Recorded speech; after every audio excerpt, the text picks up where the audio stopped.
The Twins' recent run of success includes wins flavored for every taste. There was the 1-0 shutout of KC, led by tonight's starter Joe Ryan, that began the streak. Perhaps you prefer Saturday's drubbing of the rival White Sox. The walk-off homer by a superstar is a consistent crowd pleaser. Friday night flakiness with the ball bouncing free just long enough to let the Twins steal a win. And the ante was raised to circus-like levels with last night's finish. What on earth can happen tonight? Let your imagination decide.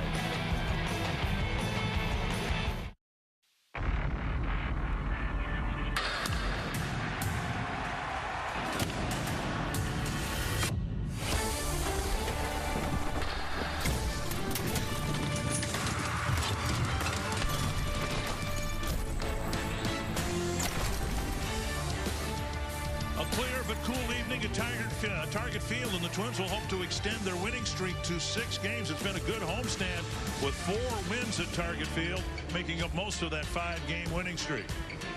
And we welcome you to Target Field. Dick Bramer along with Justin Morneau. A year ago, the Twins spent the first few weeks finding creative ways to lose ball games.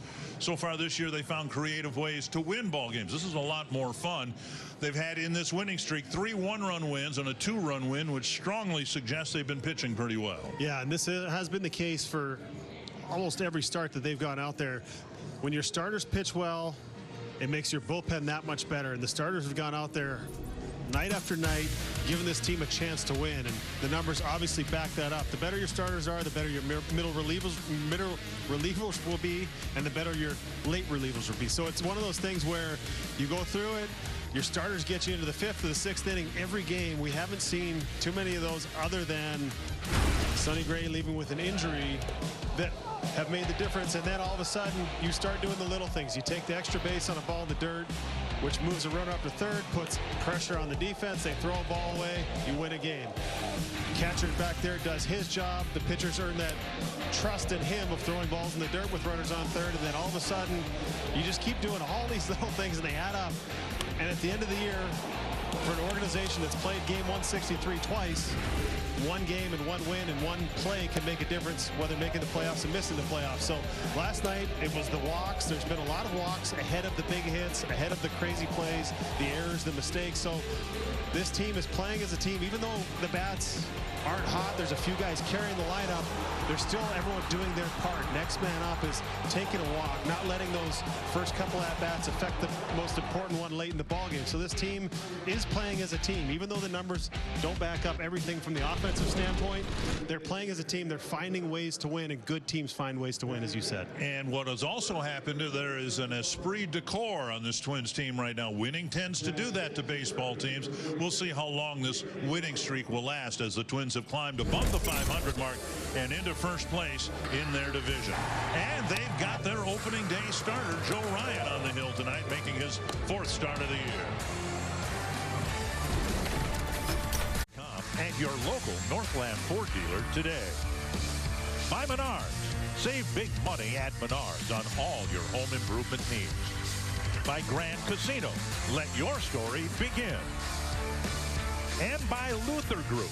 Shop the Twin Cities' largest selection of vehicles at LutherAuto.com.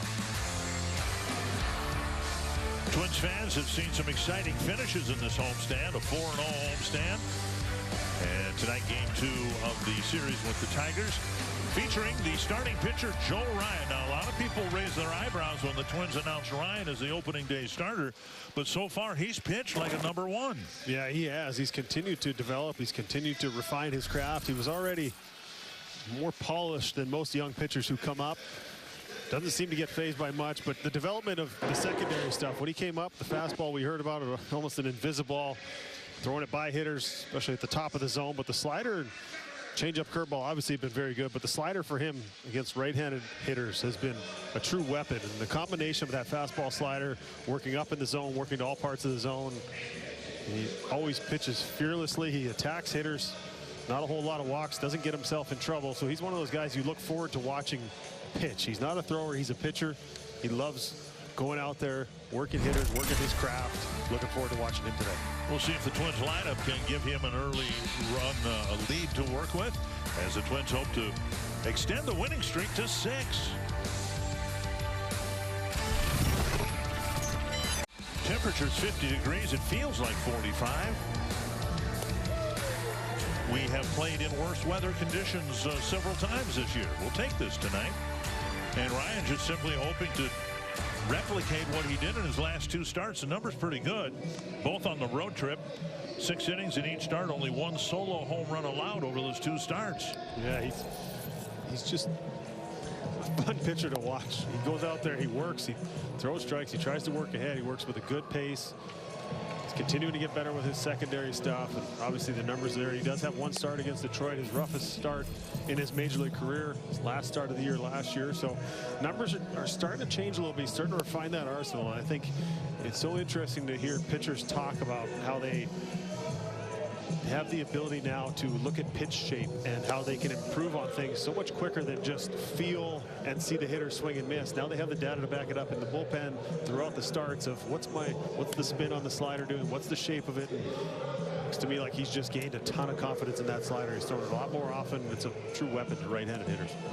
Here's the Tigers Menards batting order, with former Twin Robbie Grossman leading off, and Austin Meadows, Javier Baez, Miguel Cabrera, Spencer Torkelson, Jeimer Candelario, Jonathan Schoop, Eric Haas, and Akil Baddoo hitting 9th. As we begin play here tonight, the Twins starters ERA is 2.60. And wouldn't we hope that we'll be able to say that in June, July, August, and September? That's outstanding. Yeah, once the bats wake up, if the pitching continues to do that, that's going to be really a fun summer for everybody involved, and everyone who likes watching this team. Grossman leading off, and he takes outside a ball. Ryan's second start here. He was the opening day starter. A couple of earned runs in 4 innings against Seattle, and then 2 really good starts on the road in Boston and Kansas City. Missing outside, 2-0. It's an interesting look we got going here. With the white on there, it'll be interesting to see if that's something that is raised as an issue. I know it's not on his arm, so it shouldn't be. There's a strike, 2-1. It's not really a dicky. It's not a turtleneck. It's warmer than a regular undershirt, so good for him. Whatever's keeping him ready out there. Swung on and fouled, 2-2.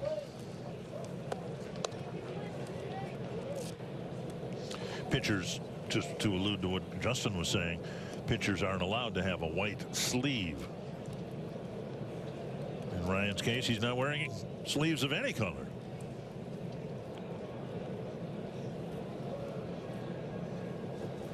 From 0-2 or 2-0 to 2-2, and now 3-2. Grossman has always had a good eye. Meadows on deck.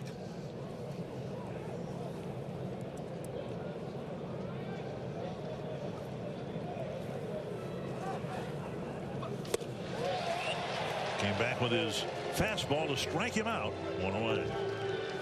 That's one of those at-bats you rarely get as a big league hitter. You get to a full count, and every pitch you saw was a fastball.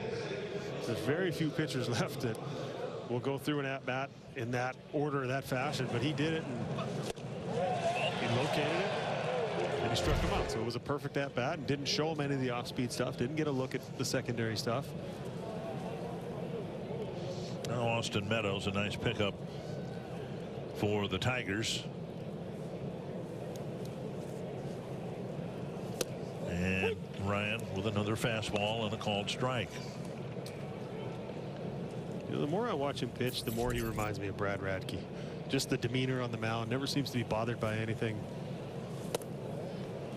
Radke never shook.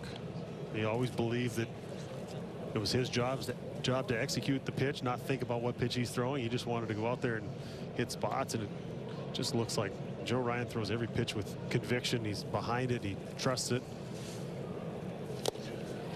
I don't know that I would have wanted to shake off A.J. Pierzynski anyway, but I'm going to leave that one alone. 1-2. Or maybe not. I got a story for that. Fouled away. We were playing in Chicago and Phil Humber was pitching. I think this might have been either 1 or 2 starts after he threw that perfect game. And he gets to 3-0 and he's shaking off, and AJ's yelling at him from behind the plate. Throw the fastball. I'm standing in the batter's box. And I'm sitting there wondering if he sounded angry, so I assumed it was coming, and I took a swing. I think he had a double off the fence. Down and in, 2-2. Like, so yeah, I probably wouldn't shake him off either.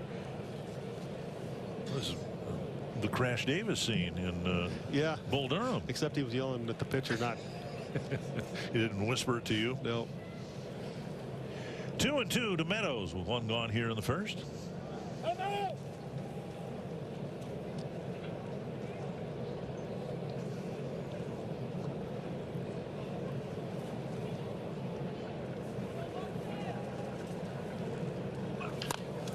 Ryan bounces off the mound. Plenty of time and a good throw, 2 down. Take a look at the Twins defense, brought to you by Northland Ford.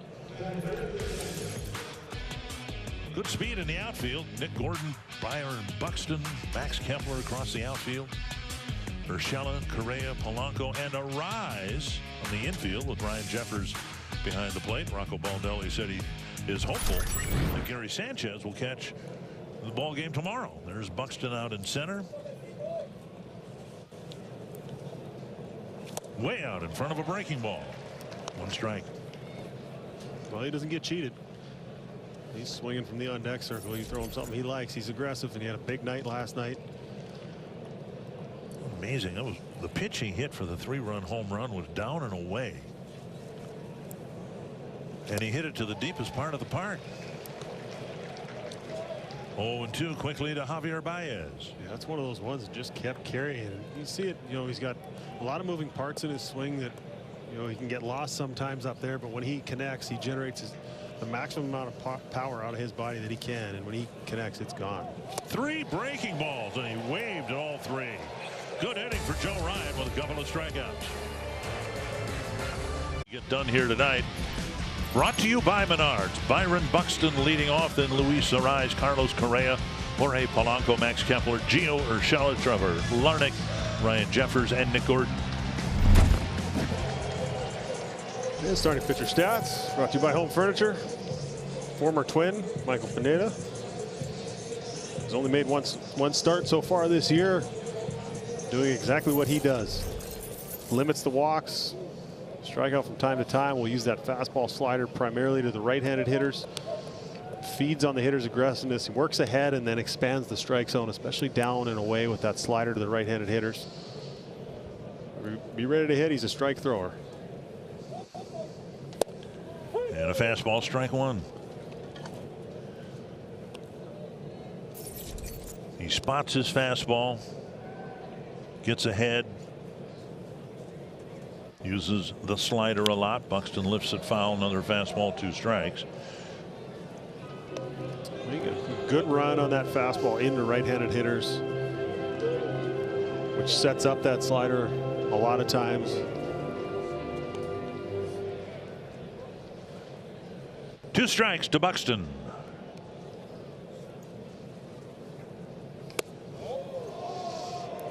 Up and in. 3 fastballs from Pineda.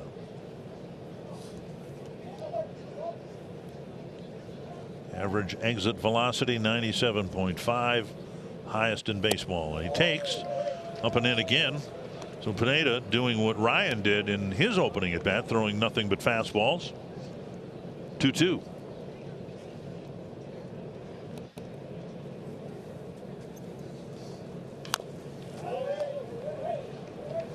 Fought off the breaking ball.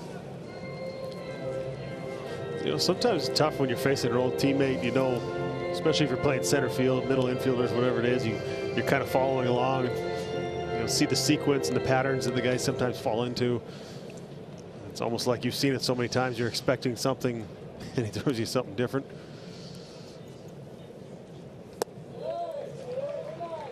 And he took a breaking ball low, now 3-2 with Arraez on deck. That's a good take right there. A lot of trust working in his hands right now. He feels like he can get to everything. Can't beat him in zone, so there's no jumping out, rushing out on the off-speed stuff. Came back with a fastball, fouled back.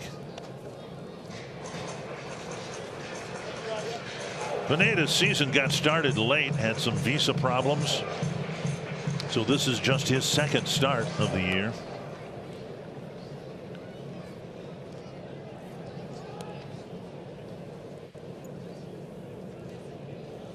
Popped up short right. Coming in is Grossman.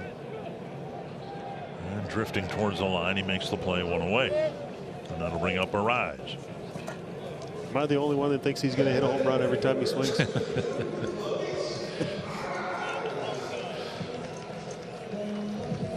One down, and now Arraez.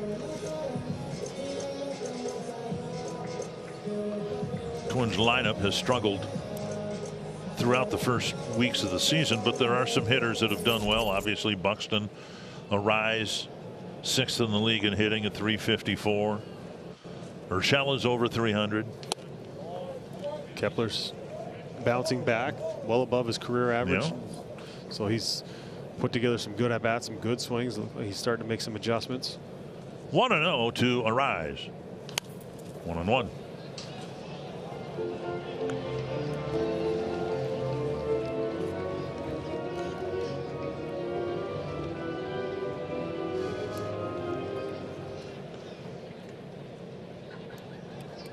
Kind of tells you how good the pitching's been as well, with above 500. Haven't gotten it clicking yet. And Arraez with a base hit, line drive to center.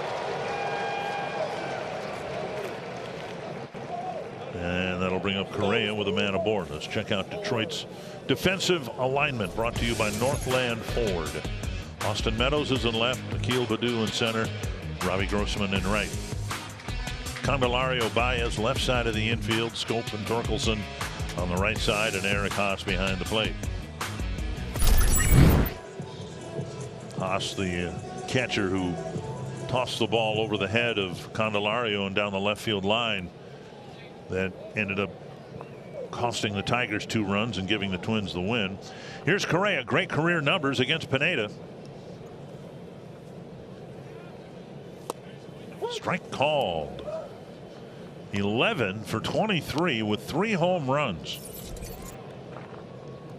Well, if there's ever a guy to break out against, it's someone you're familiar with, somebody you know you hit well.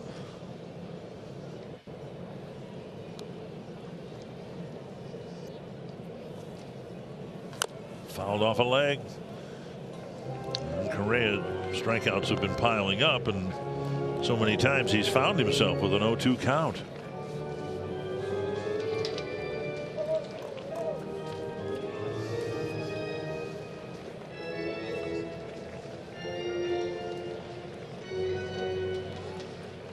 Two strikes to the Twins shortstop.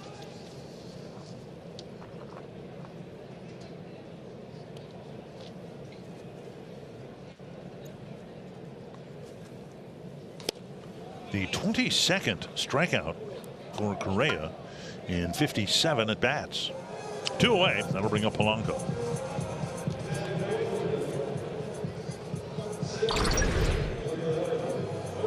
Just not quite locked in as he would like to be. Just when he's going good, he's not swinging through that. He does damage on fastballs. We highlighted that in the pregame show, and just not quite where he wants to be at this point. But guys with a track record, a little more forgiveness, a little more leniency. Here's Polanco, and there is ball 1.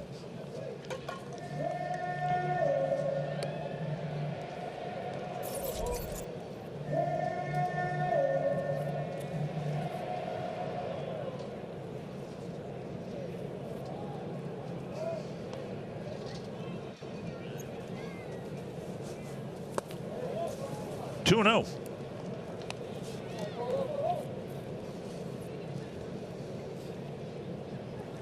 Pineda, a pretty popular guy in the Twins clubhouse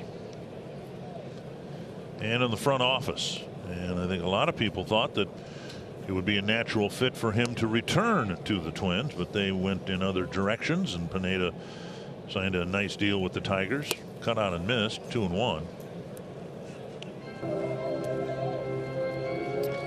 Yeah, when he was able to take the mound, when he was healthy, the numbers were good. He was dependable, reliable. You knew when he took the mound there wasn't going to be more than 1 or 2 starts where he was done after 3. It was most of the time you get somewhere between the 5th and the 6th inning, and he was going to give you a chance. Up and away, 3-1. Visiting with A.J. Hinch today, and he said as soon as Pineda showed up in camp, he called him into his office and said all the gyrations that we've seen him display on the mound in a Twins uniform now for the Tigers, the stretching, the flexing, and all that. He says, I'm not going to worry about it unless you tell me it's something to worry about. Perfect. Yeah, he'll cause you some concern if you look out there in between pitches.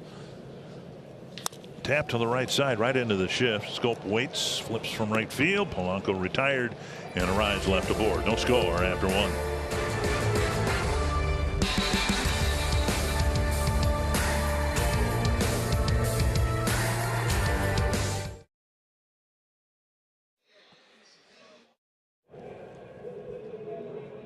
Leading off the 2nd inning, then Torkelson and Candelario. You must have had a conversation or two with Cabrera at first base. Yeah, some of them I can even repeat. He's a big kid playing a kid's game. That's the best way I can sum it up. He has fun playing. Ball 1.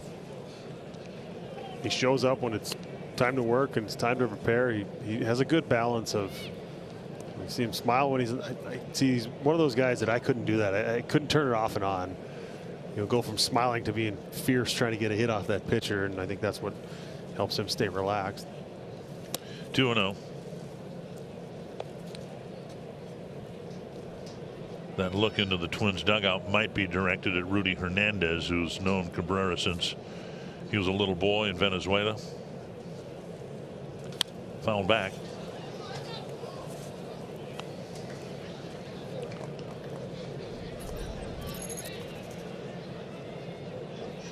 His 1,000th hit was a home run at the Metrodome. Off Perkins. Perk told me. Oh, is that right? Perk remembered it. Yeah, he said it was a changeup. He hit it over the baggie and right. Now 2-2. And I guess whoever didn't remember that he was a starter said, "You throw a changeup?" He said, "Yeah, I did when I was a starter. That's why I became a reliever." So it's one of those ones where you give up a hit like that, you don't want to, but you get to be part of history of a Hall of Famer's career. Fouled into the seats. First home run came back in 2003. Center fielder didn't know any better. He just, stood out there in center field and had to go back. And that guy is Rocco Baldelli. It's crazy how it all comes around. And Cabrera strikes out. 3 early Ks for Joe Ryan, all of them swinging.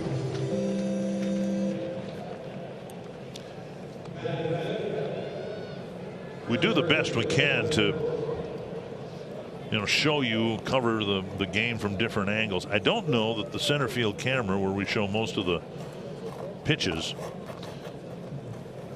does the best job of showing the late break on Ryan's slider. There's a reason really good hitters commit to it.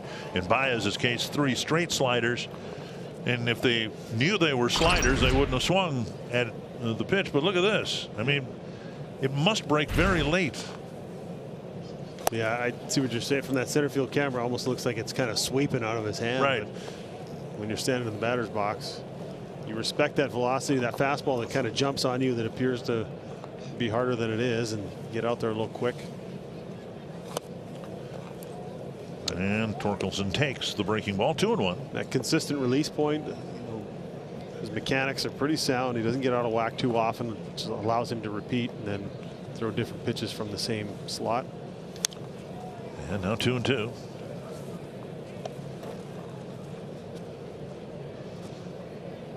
So this is from behind home plate.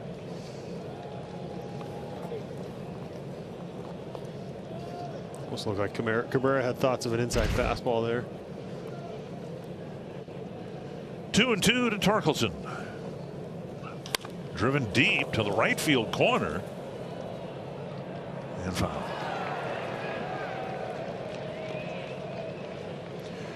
Another 2-2 coming. We've seen a couple times Ryan shaking his head side to side, upset with, I'm guessing, the location. And he is as good as he is in part because he's big part the perfectionist out there. He likes making his pitches, and when he fails to do that, the good ones are kind of hard on themselves, whether they show it or not.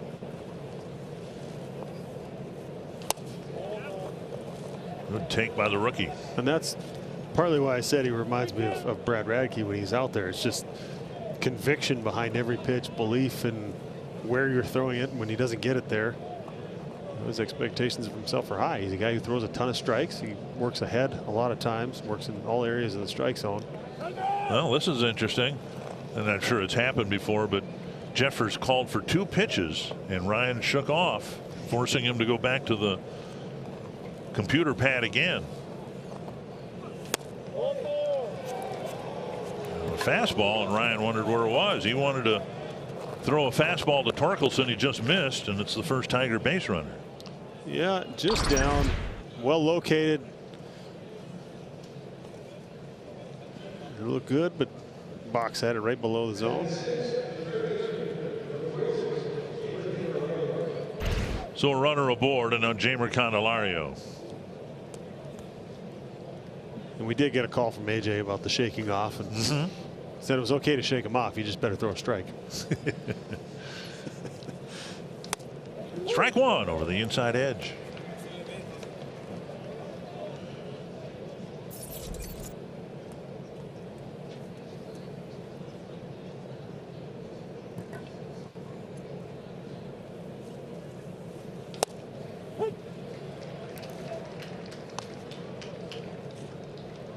Quickly ahead, 0-2.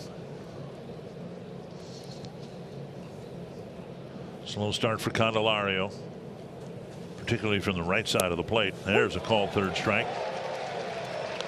So he did to Candelario, buzzed the fastball, got him to take strike 3. What he tried to do with Torkelson. 4 strikeouts out of 5 outs for Ryan. Yeah, just, you know, a lot of times that ball down, if a guy throws, you know, if you got Chapman's fastball or Kimbrel or whoever the guys that come to mind for me, they threw that ball down. It looked like it was almost going to hit the dirt and just kind of planes out. He has that without that same velocity, and it's incredible to watch guys take low pitches off him. You just kind of give up on it, and then it just sort of stays on plane or stays on and just rides at the bottom of the zone. It's see those guys that throw 100, ball just doesn't have time to get down there, but you know, for a guy who's not throwing 100, the fact they'll tell you how much spin he's got, the release, you know, the release, everything that he's got on that pitch, that late life is just what makes him so effective. And on top of it, the fact that he's throwing an increased amount of sliders. So what do you tell yourself? You got 2 strikes, make him get the ball up. Well, he rides that fastball at the bottom of the zone. High fly deep down the left field line. It's a foul ball.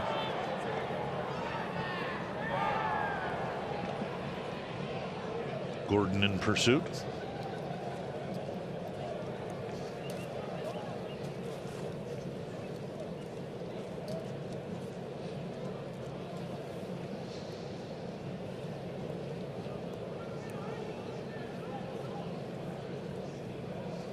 One and one to Jonathan Schoop.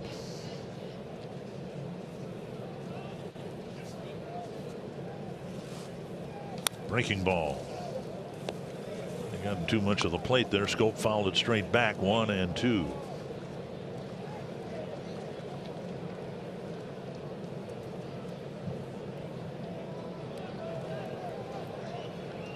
"35th pitch of the evening for Joe Ryan.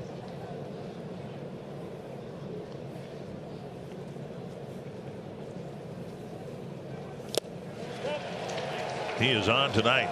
Another swinging strikeout. 5 strikeouts through 2 scoreless and hitless innings.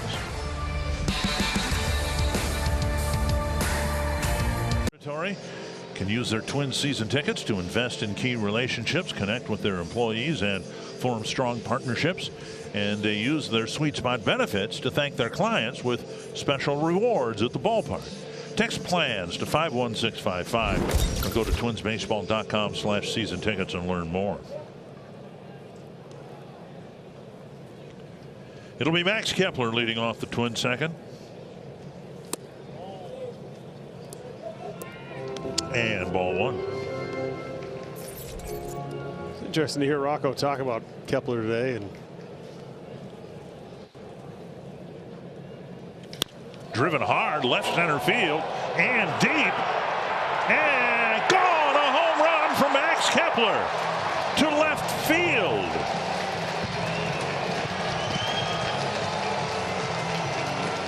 Well, he hit the power up button right there, took that thing to Oppo. Rocco said sometimes those starts against lefties seem like where his swing's at can get him locked in. You stay on that breaking ball against lefties. He had a good day against a top lefty yesterday, and then it carries over today and barreled that one up, hit it to the opposite field.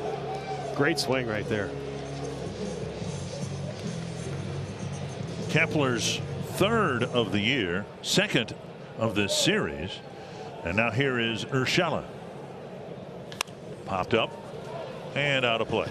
Well, before he rudely interrupted me with that home run, I was saying Rocco, have a talk with hitting coach Dave Poppin. It was one of those things where he said you got to start playing him against some lefties. Where his swing's at right now, the days where you're thinking about giving him days off, run him out there because he looks good. His swing is getting to where he wants it to be, and then almost right on cue, stays on that ball and drives it the other way. Just it looks like he's found a way to maybe shorten up that part of his swing where he's understands how strong he is.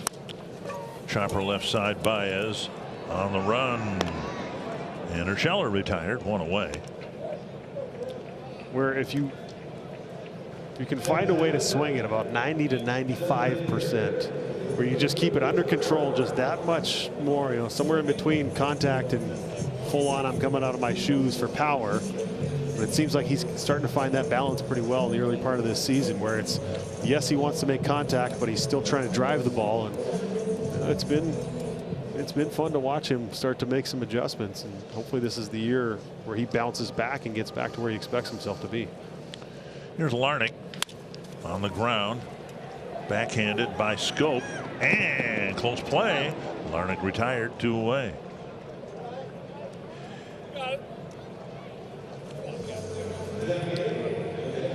Well, take a little look at this from the side. Watch his head right here, how still it is. Tracks that ball, lets it get deep. I think understanding what Pineda's fastball does, got a lot of sink to it. So if you let it travel, you stay on the bottom of the ball. But as a left-handed hitter, it's almost like a left-handed pitcher's cutter kind of thing, where it's moving away from you a little bit. It's got some run. Strike one to Jeffers. So if you have a plan like that and then you execute that plan, it works out pretty good. If they can get him going, think of the depth of this lineup. Swings through the breaking ball, and it's 0-2. I had coaches tell me it made sense back when I was playing baseball. I've had very learned former major league hitters, Hall of Fame type guys say hit the ball where it's pitched. It was a high drive to right center. Baddoo tracking it, making the catch, which isn't to suggest that it's easy to do, but Kepler seems to be doing more of it, and he's put the Twins up 1-0.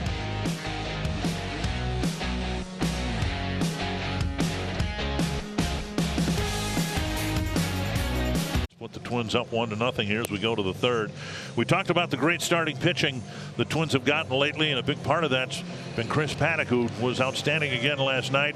Chris, when I talked with you the other day, you said you're really enjoying your new part of your career here in Minnesota. If only the weather would warm up.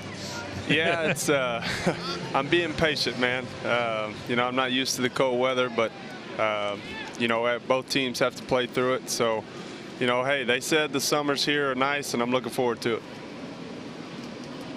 Well, eventually it'll get here at some point, but you looked a lot more comfortable in that start last night. High pop-up, short center field. Kepler streaking in. 1 pitch, 1 out in the 3rd. Was there any adjustments you made from the first time pitching in the cold to what you did in last night's ball game? No, not necessarily. As you can see, Joe Ryan here, he's pitching with a little turtleneck. That obviously keeps us warm out there. But once the adrenaline takes over, man, it's just another game. Obviously being a little bit more stiffer than you would be in warmer weather and you know, dripping sweat. But overall, man, I've settled in. And I've enjoyed every start so far, learning from, you know, these guys that we have in our staff, and then as well as Wes Johnson. He's been awesome so far on the pitching side. Has it been tough for you because the trade was so late? My goodness, it was on opening day, and here you'd gone through the shortened spring training expecting to, you know, be with the Padres again, and then suddenly you land in the land of 10,000 lakes. Yeah, unfortunately, you know, that's how this business works. You know, 3 or 4 days before the opening day there with the Padres, started hearing some rumors. First team with the Mets, and then obviously the Twins. You know, it definitely helped coming over with Pagan. You know, former teammate. Now he's you know, being able to come over from San Diego to here definitely kind of, you know, made it a little easier when you know somebody in the clubhouse. You know, but these group of guys, man, and the coaches, they just opened us both with open arms and welcomed them to the new team that we have. And like I said, I'm super excited and looking forward to the remainder of the season. So we saw curveball usage has been up since you put on that Twins uniform. Obviously, it's been a good pitch for you in the past. Is that by design, or is that just kind of trusting the plan, trusting what the catchers are putting down there, or is that something you hope to you know, really turn into a weapon as a third pitch? Yeah, I think you know, I'm going to elaborate my answer here, so bear with me. But you know, in 19 I had some success, and you know, it was mostly just a 2-pitch pitcher with, you know, flipping the curveball for strikes when needed, or facing teams multiple times, back-to-back starts. Then COVID happened, and you know, I got hit around there in 2020 as well as last year. You know, didn't meet my goals as an individual, and it was pretty frustrating. I was in a dark place there, and just learning that this game, you know, you have to be able to, as a starting pitcher, man, you need 3 pitches. Hey, Chris, we're going to ask you to elaborate after the 3rd out, which I believe has been ruled that Robbie Grossman bunted safely, but bunted out of the batter's box. So Ryan will wrap up the inning, and A.J. Hinch will take a look at Grossman right here. Ooh. I don't know about that at all. His foot was up in the air, but it hadn't planted outside of the box when he made contact. We'll wrap up this half inning and have more with Chris Paddack, with Joe Ryan having a 1-2-3 third inning.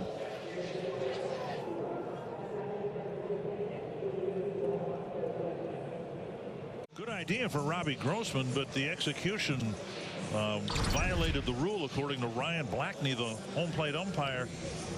I don't believe the call should have been made, because it looked like Grossman's foot was not grounded when he made contact with the bunt. And we'll get some clarification of that. We've got Mike Everett, one of the umpire supervisors, here in the press box, and when we get a chance here, we'll make a quick visit to him. Anyway, Chris Paddack, your elaborate answer about the increased usage of the breaking ball. Yeah, hey, Joe Ryan, quick inning there. You know, that's that makes the interview job easy for our end. But you know, I just worked my butt off this offseason of I wanted to make that pitch harder. I wanted to make it more consistent. You know, last year towards the end of the season, I started really getting some swing and misses, and that kind of just built that confidence going into this offseason. And like I said, I've always had the capability of you know, always having my changeup. You know, but big league hitters, especially teams, whenever you face them multiple times, they make adjustments. So I knew going into this offseason that I needed a third pitch. And like I said, I'm super excited to be surrounded by guys that, you know how to spin the baseball. you know, and hopefully can maybe learn a cutter or slider in there and give me a 4-pitch mix. Gordon flies out to center, 1 away. Well, one of those guys that we saw you working with has been Sonny Gray. It's really been eye-opening for me to watch what he's been doing with his fellow starters. And we got video here, you two in the bullpen on Saturday working on different pitch grips and everything else. How has that experience been for you to work with a guy who's been around a little bit? He's had some success. He's a guy who really, you know, seems to take a lot of pride in his craft, and just something you guys kind of learning from each other. What's your take on him so far? Yeah, you nailed it, man. I mean, just overall, great teammate. And, you know, just I've been very fortunate to be surrounded by some big names in this game, being a younger pitcher, obviously with the Padres staff, and then, you know, getting traded over here. Just having this energy in this clubhouse as a starting staff, it's been awesome. You know, one of the things that we do that's mandatory, and it's kind of Sonny's rule, but we all enjoy it, is we watch whoever's throwing a bullpen that day, whoever's scheduled, we all go watch. And just learning from each other, like you said, learning grips, learning mechanics, how we're moving down the mound, what our thought process is for the team that we're, you know, our upcoming opponent or whoever we're facing that series. So it's been a lot of fun. I feel like I've known these guys for 2 years, and it's only been 2 weeks, and that's always a plus with the chemistry part. And then obviously, you know, there's Bundy throwing seeds at me as we speak, but it's been awesome, man, having Sonny as a teammate. I'm looking forward to learning more from him. Hey, good luck on the next start on the road trip. Perfect. All right, thanks, Chris. Thanks, guys. Go get Bundy back. I will. Thank you, guys. A couple of quick innings along the way, and the Home Depot getting more done. He has gotten it done.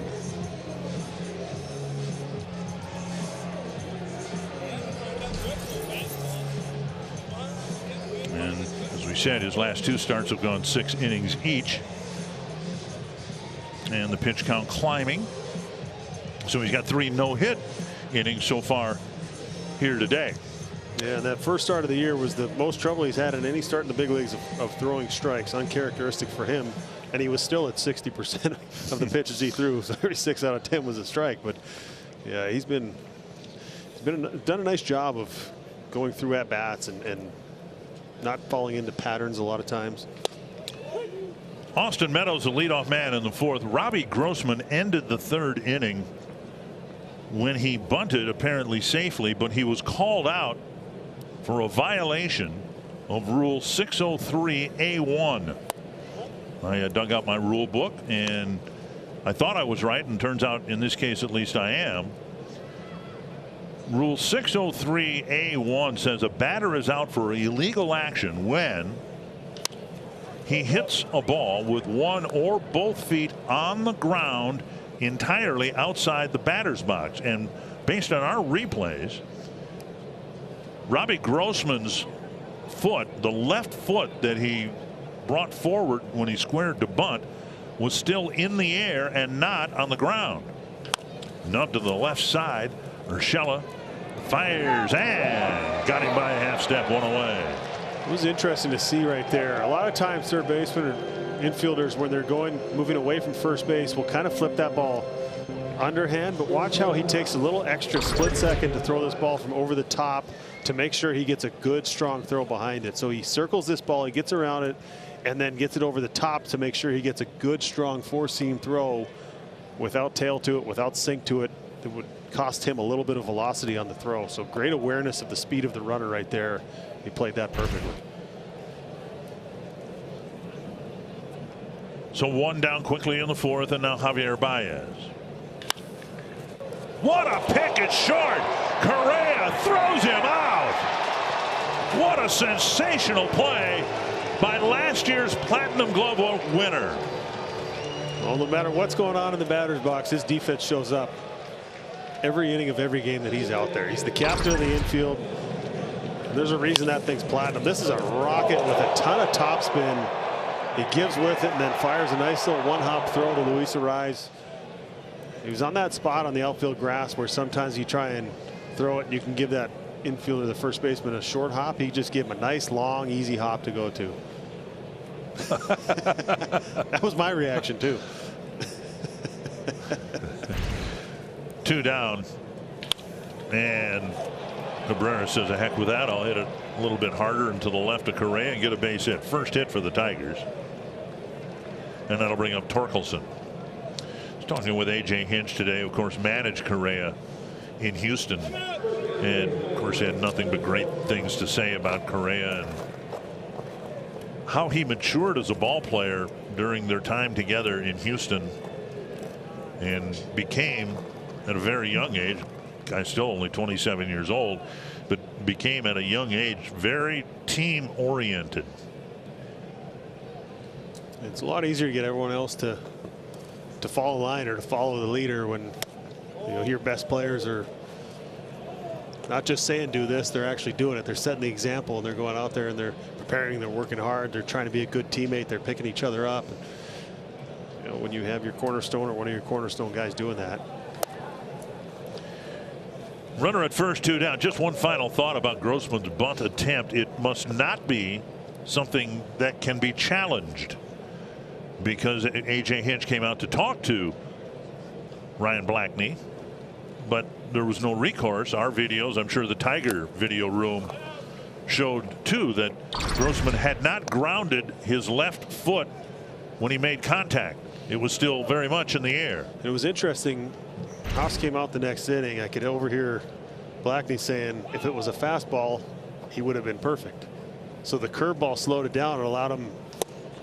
It made him think that his foot was down because of the slower pitch. He was timed to the fastball to bunt. So if it's 92 miles an hour, it gets there a little bit quicker and that foot doesn't come down. So I think the speed of the pitch delayed that foot, and it kind of made it seem like both those things happened at the same time. The bunt making contact and the foot touching the ground. In our slow motion replay, where we have the ability to freeze it and we're not looking at it in real time, we saw that didn't happen at the same time, and the Twins really caught a break right there. Ryan walked Torkelson in the first inning, fell behind here now in the fourth, 3-0, but now the count's full. Cabrera goes, strike 3 called. How about Joe Ryan? He's given up 1 hit and 1 walk through 4 scoreless innings, and he has 7 strikeouts.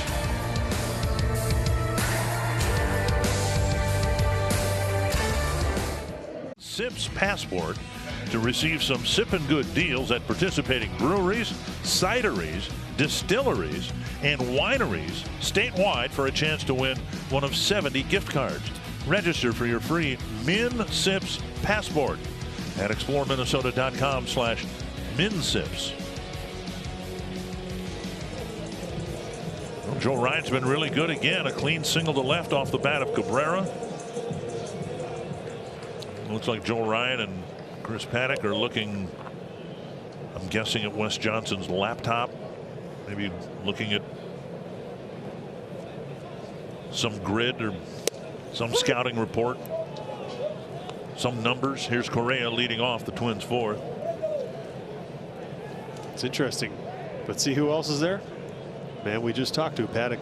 Also looking, that it's like almost like a team within the team. The starters kind of learning from each other, seeing what they're doing, seeing what's going on through the start. There's that communication, especially a team you're facing within your own division. If you're Paddock, you're going to have to face these guys 2, maybe 3, 4 more times this year. So why not get as much information as you can? Pulled foul. Correa struck out on 3 pitches in the first inning. Nice recovery. Nice recovery. He made a platinum glove play on the platinum glover right there.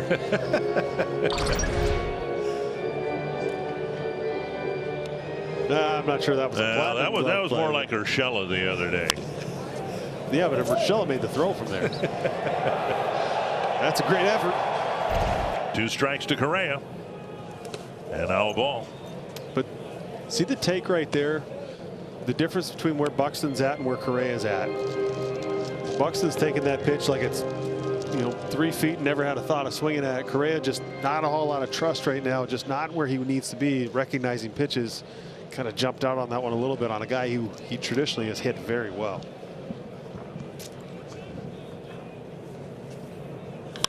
Sharp ground ball, but hit right at Candelario. He sets and fires one away.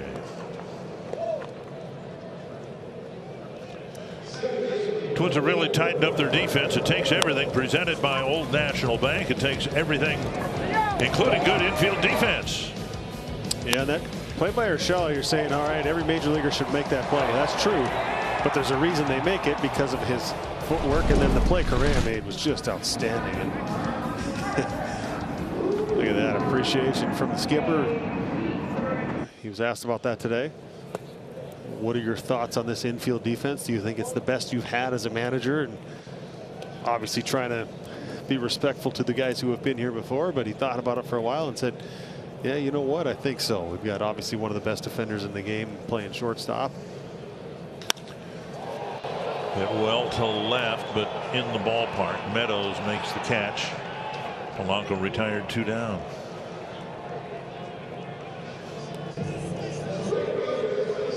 So you got a gold former Platinum Glove winner in center field. But we've seen, with the exception of some rough games early on for Luis Arraez at third base, we've seen much better infield defense at all 4 spots. Yeah, and I think, you know, Polanco's start to the year was an adjustment, but you know, obviously got better as the year went along, and now balls hit to second. There's not even a thought of it's a new position. He just looks comfortable. Away to Kepler.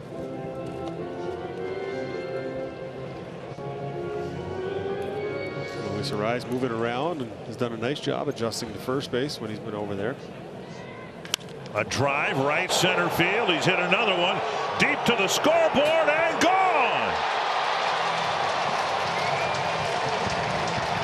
Over the weekend it was Byron Buxton. Now in this Tiger series it's Max Kepler.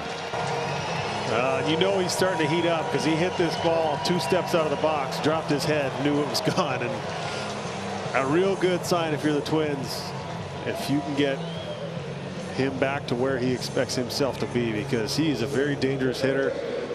That's right, it's okay to smile. That's a beautiful thing right there. And then you see Correa come in at the end.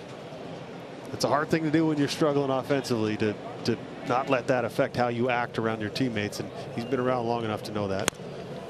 Off the line, a foul ball. But my goodness, look where the home runs have gone today. 1 to left center and now 1 to right center. Yeah, this one never came down, but watch this, about 2 steps out of the box. He goes, all right, I got it. But the pitch location, he's doing exactly what you're supposed to do with those pitches. The first one was on the outer third, that one on the inner third. About 2 steps out of the box, the head went down and he went, yep, I got it. To the gap, left center field. Meadows is over, has to curl back near the warning track. Pretty well hit ball for the 3rd out. But in between outs 2 and 3, Max Kepler does it again. Back-to-back solo home runs. And the Twins lead 2-0. Scoreboard. 12th career multi-home run game. So he's one of those guys, when he's swinging it well, when he gets hot, watch out. He can carry it for weeks at a time.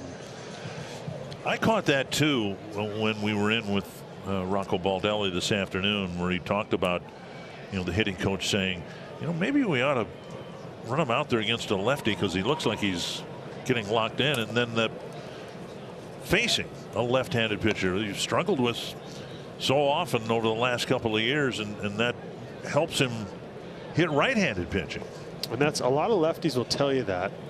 I remember playing with Jason Kubel, said his dad threw left-handed BP, and he actually felt a lot more comfortable hitting off lefties than he did off righties. But the big question of why? Well, the breaking ball, most of the time, there's not too many lefties that will live inside on left-handed hitters. So they'll throw you fastballs inside occasionally, but all the breaking stuff is moving away, and it forces you to stay on that ball just a little bit longer. Let that ball travel and recognize that spin. Swung out on this 2-1. Then if you start trying to pull breaking balls down and away, they're rollovers and swings and misses.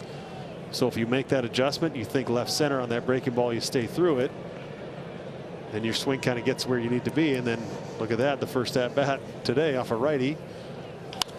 Driven to right, and Kepler catches the liner 1 away. Yeah, he stays on it, drives it to left center field. So it was just a real good sign, and you love that. You know, we hear so much today about, you know, how lineups are made, and a lot of people take issue of, you know, revolving lineups and, you know, guys hitting in different spots and all that kind of stuff. But the fact that Rocco was willing to listen to his hitting coach and take his input and trust what he was seeing, trust, you know, the people that are on the coaching staff with him, and insert him in the lineup, and it paid off big time. Won him a ball game, or helped win him a ball game. Fouled off the end of the bat of Schoop. And then maybe also gets him locked into where he needs to be. So it's a good thing all around, and it really worked out, and hopefully it continues. It's just been a few games, but he looks better and more productive at the plate than we've seen him in the last couple of years. One strike to Schoop, and now a ball. A little comfort and a little confidence in the game of baseball go a long way. Ryan will take all the run support he can get. Has a couple of wins on the year already. Winning at Fenway Park and at Kauffman Stadium. Correa snags it in the air. Wasn't quite sure what to do with that, because it was. I think it might have been knuckling on him. Yeah, could have been. Soft line drive for out number 2. Sometimes the hard plays are easier to make than the apparently easy plays. That was knuckling for sure. Just a little weird. Maybe not knuckling, but spinning away. Not good contact. Strike one on the outside edge. This guy's fun to watch pitch. One hit, a clean single by Cabrera, one walk back in the second inning. 7 strikeouts. Haas chases.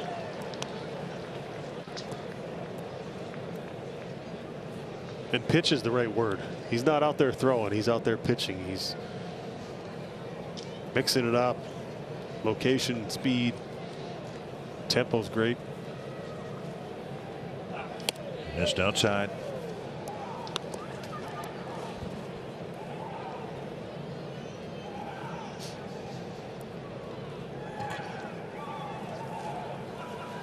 And now 2-2.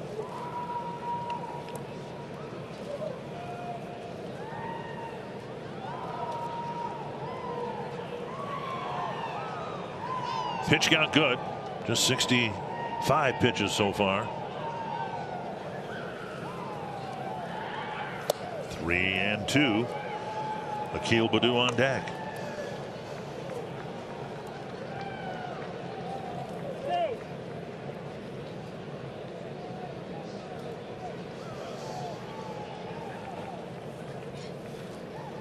Popped up near first.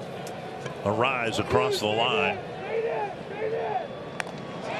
Another 1-2-3 inning for Joe Ryan. 5 shutout innings and 3 1-2-3 innings.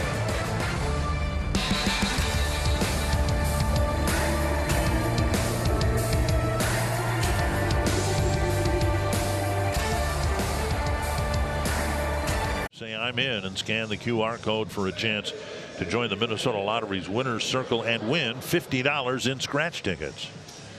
Max Kepler with a couple of home runs against former teammate Michael Pineda. It'll be Lernick, Jeffers, and Gordon in the Twins' 5th inning. White Sox broke their losing streak today, beating the Royals. Liam Hendriks reported that he does indeed have a back issue. Said he did it in between his innings here the other day in the clubhouse, but the throw back to the mound from Yasmani Grandal seemed to really provoke things for him, and so the White Sox are going to be very careful with their closer's health and everyone else's health that's injured for Chicago. Larnaka with a bouncer to second his first time up, and he takes ball 1.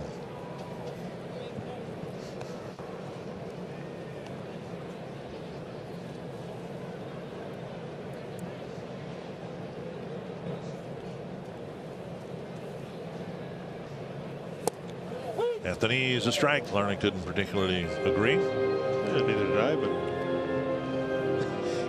he's given Joe Ryan that pitch a couple of times. It's been called. Doesn't necessarily make it a strike. Swung on and missed.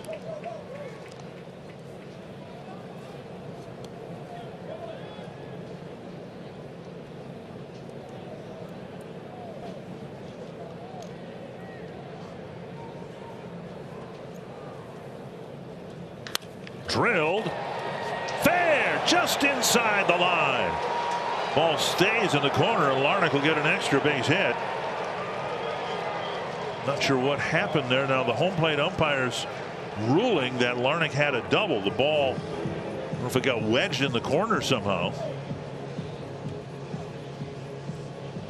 Well, this was, either way, it was a missile down the line. This thing stayed a couple inches.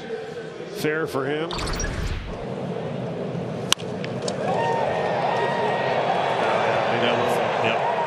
Fan reached out. Almost certainly a double anyway. When a ball hit that hard, I'm not sticking my hand out there, as you well know. So Larnach is second with a leadoff double, and we'll see what Jeffers can do to move him up at least 90 feet. Well, the way Joe Ryan's pitching, you feel like 2's enough, but you could never have too many runs, as we saw last night. A late lead kind of slip away. So see if the Twins can find a way to get at least Larnach home in this inning.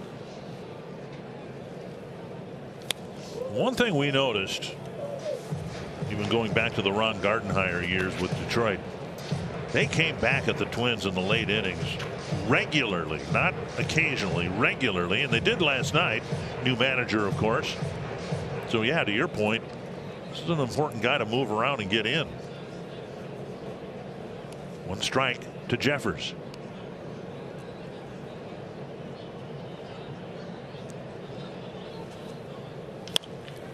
Pop foul into the seats. It's been interesting to watch the approach of both teams' hitters. Two guys with reputations of being strike throwers, guys who are around the plate. We're seeing a lot of quicker at bats, guys going up there aggressive early.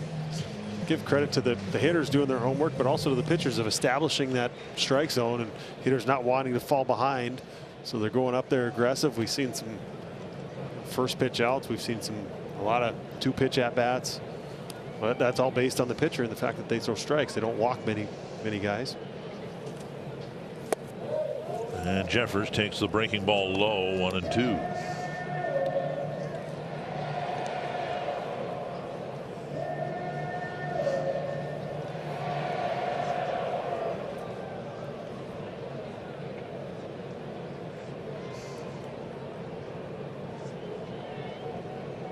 Jeffers and then Gordon.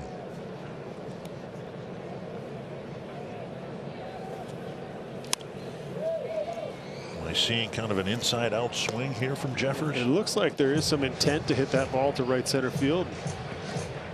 Whether that's, knowing Pineda as well as he does after having caught him.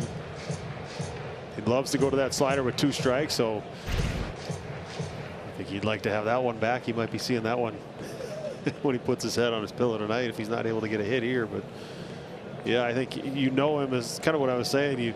You have a knowledge of what a guy likes to do on the mound, and looked like his plan kind of was feeding into that. Driven to left, scalded and gone.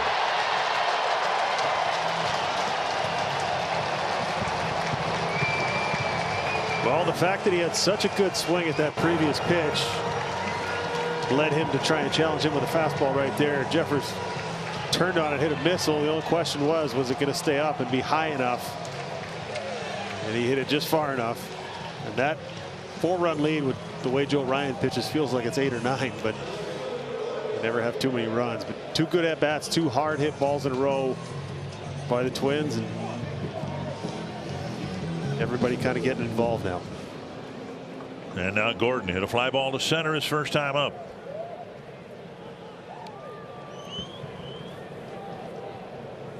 Slap to left sharply, and Gordon's aboard with a base hit.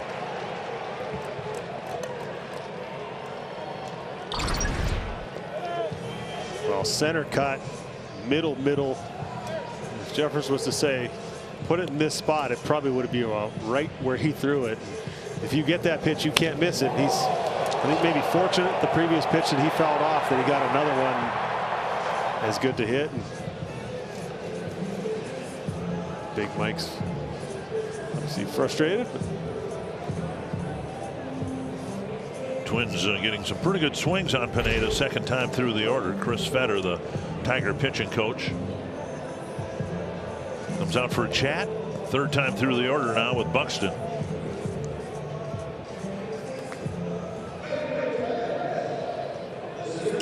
vest getting loose, just starting his warm-up tosses down in the Tiger pen. Buxton 0 for 2. Trying to keep the line moving here.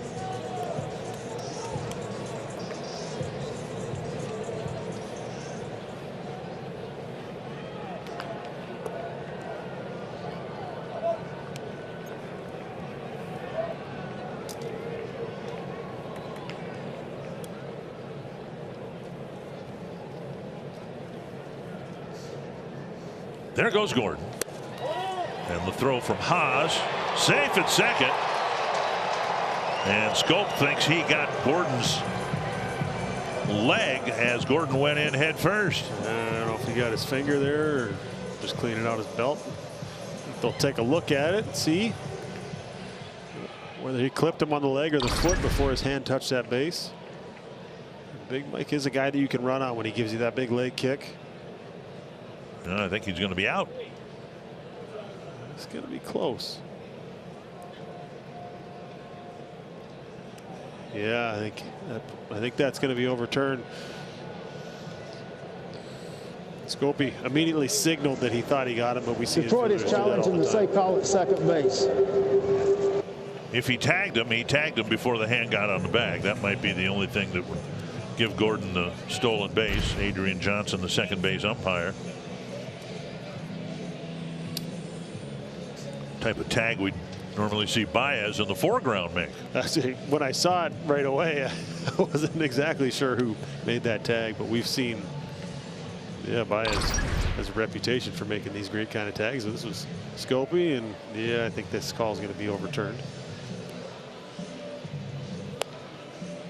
So Gordon took off. Twins are playing with house money, so to speak, leading 4-0. Thought they'd move him up 90 feet for Buxton, but it looks like instead of a stolen base, it is the first out of the inning. And Gordon's got to stand there at second base with 3 Tigers standing around him saying, no, you're out, man. You didn't make it.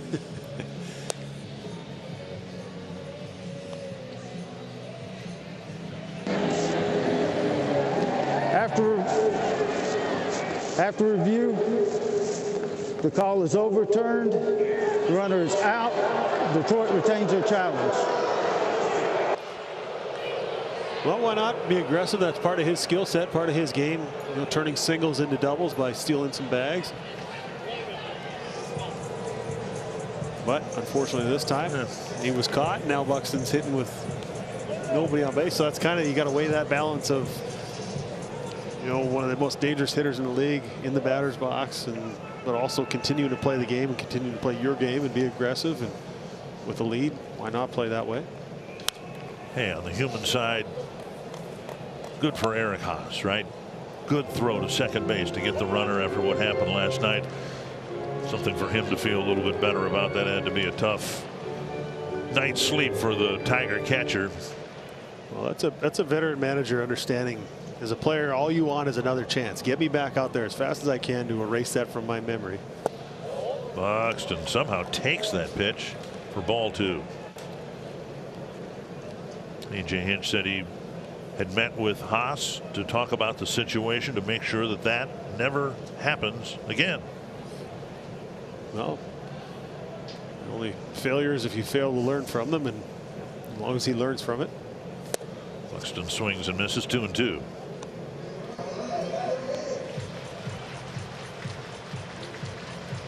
But how many nights of, you know, this young season where Buxton hasn't got it done, there's been a lot of trouble scoring runs. It's nice to see some production from some other spots in the batting order, some guys picking him up and taking a little pressure off of him. Half swing, but he went. So after the Jeffers home run, caught stealing for the first out, now a strikeout of Buxton. That'll bring up a rise.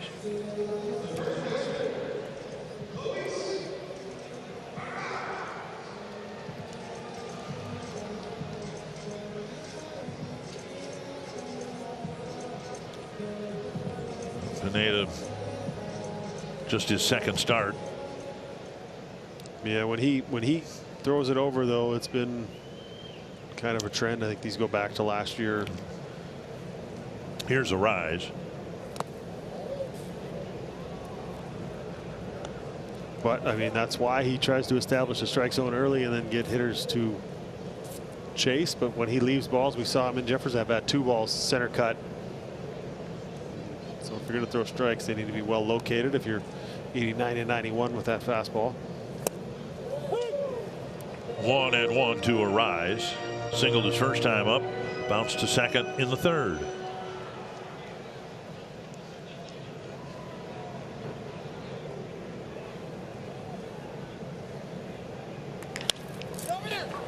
Off the glove of Torkelson, and Arise will get his second base hit.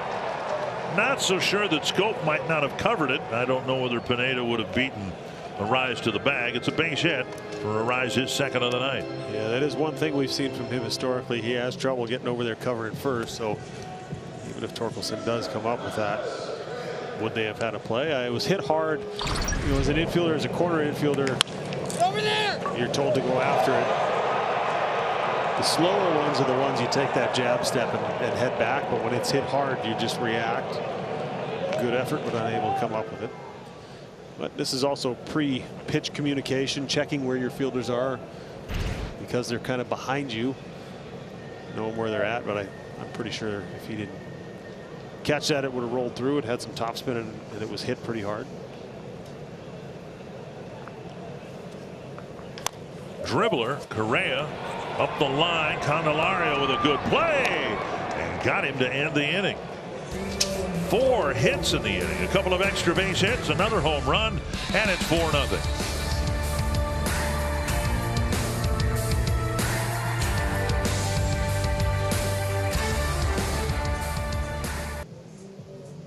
Extend an early season winning streak to 6 games.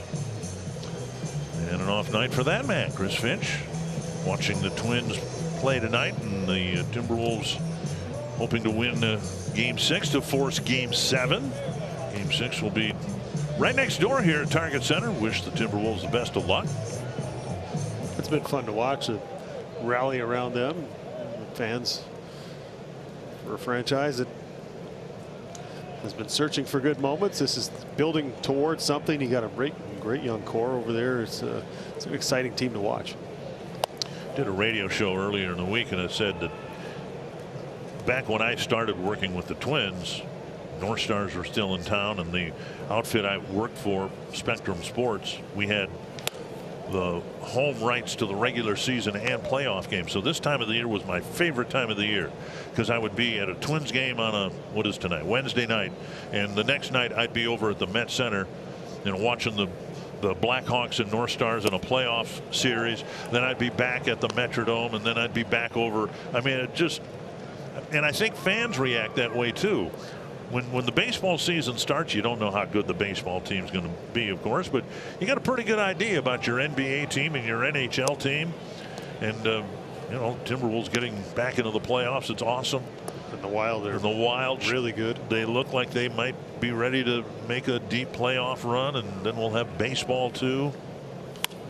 It's one of the best things about this market. Of course, for a while we didn't have the NHL, and for a longer period we didn't have the NBA. But it's nice when the local teams, plural, all draw fan interest. Yeah, one of the only markets in the United States that has all 4 major sports. And Ryan strikes out Baddoo for the second time. Baddoo is really struggling in his sophomore season with the Tigers. 1 away, and now Grossman. I can't think of a start where a guy's just looked like it's just effortless. I mean, he's just, yeah, you remember the Dylan Bundy starts. True, but he's gone deep. It's 3 straight starts into the 6th inning. Yeah. I mean, he's given up 1 hit, but I know you're probably not sweating on a night this cold, but it's one of those. Well, Pineda was. The ball grounded. Correa cuts it off, spins, fires, and gets Grossman for out number 2.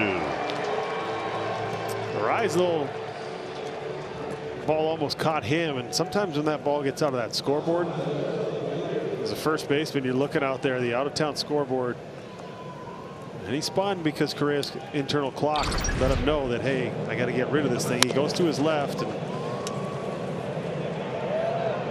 you see our eyes at that late, right at the end, just kind of reaches his glove quick. And Correa makes the right play right here. This ball makes him spin. Good, strong, accurate throw, and then whoop, getting out of the way of the runner and everything on top of it. 2 down quickly. Here's Austin Meadows, swung on and missed. Ryan completed 6 innings at Fenway Park at Kauffman Stadium, 1 out from doing it here at Target Field, with just so far 75 pitches thrown.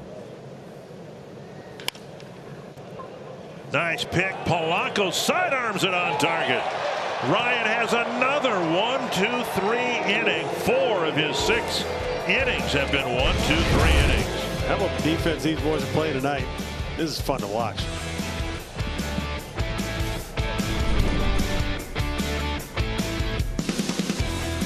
Well, welcome back.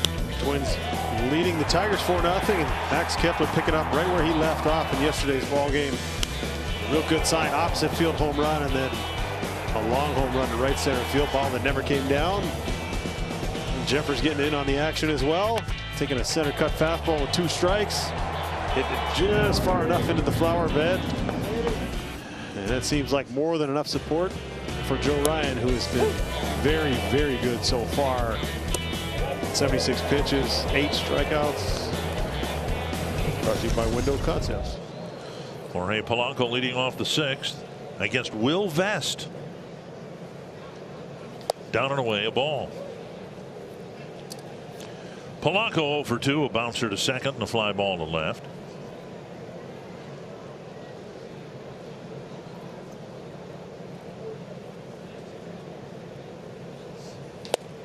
And now 2-0. 5 innings for Pineda.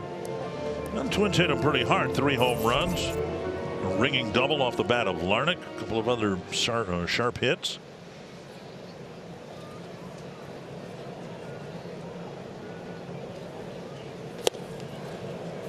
No activity in the Twins pen. So it might be that Ryan will be the first Twins pitcher to throw a pitch in the 7th inning. Polanco getting some more grip.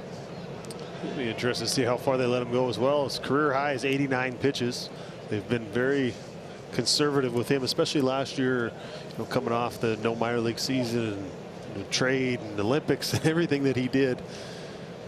So see if they're kind of letting the reins loose a little bit. But when a guy's throwing that well, give the bullpen a little more time off. A San Francisco native, and what is it, 48 degrees, whatever it is now. This is a nice summer night in San Francisco.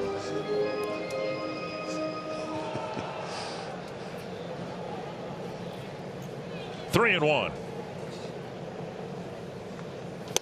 Strike 2. Who was it that said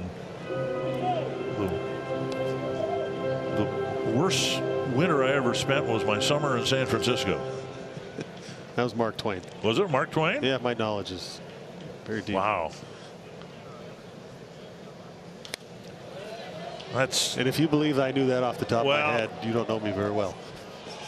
If I need to be informed about American literature from you, then I haven't done.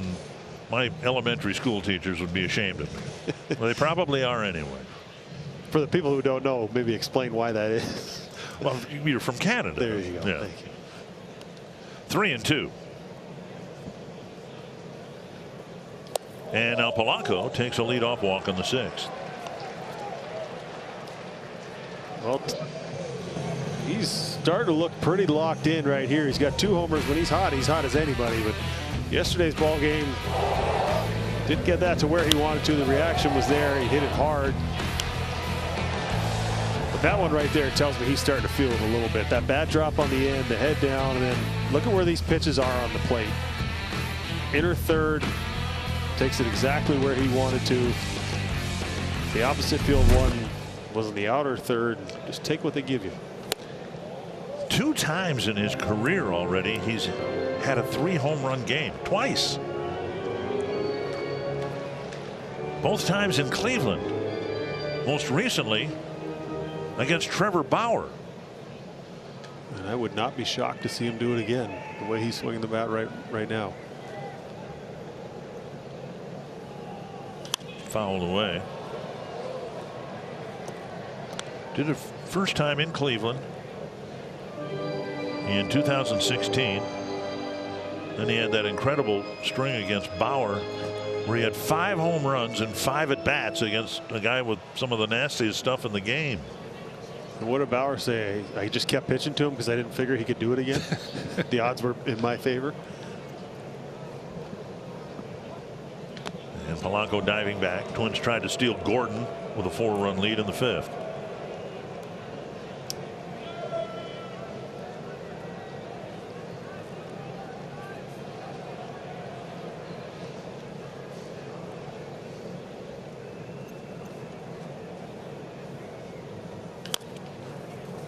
Twins with a little breathing room, and that they haven't had much of that in this 5-game winning streak. As we said in the open, 5 wins, 3 of them by 1 run, another one by 2 runs. A little breathing room in the middle game of that White Sox series.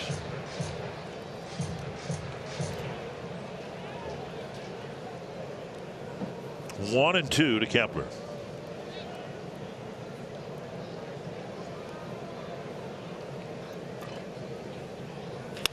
Right to the short, third baseman, I should say. And Candelario will only get 1 because of a high throw by Baez. Well, I'll give Kepler credit. This looked like a pretty routine double play ball, but he was running hard out of the box going down the line. Look, just stays on this changeup, and ball maybe a little off the plate, flips it the other way, but gives you the proper effort going down. There's Urshela, another base runner out there. Urshela with a bouncer to short and a liner to left. Might get 2 here. Flip and a double play from the glove of Baez to the glove of Scope, and 1 pitch later the Tigers do get their double play.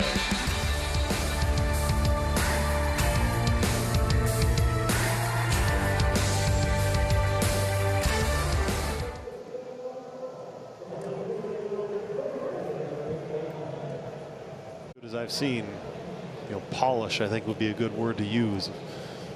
He just seems so polished beyond his experience. Slow breaking ball and a wave and a miss by Baez. Baez struck out on 3 sliders in the 1st inning, bounced to short in the 4th. I mean, there's everything to like about this guy, even his tempo, pace on the mound. Strike called over the inside corner, a front door breaking ball. And it's 0-2.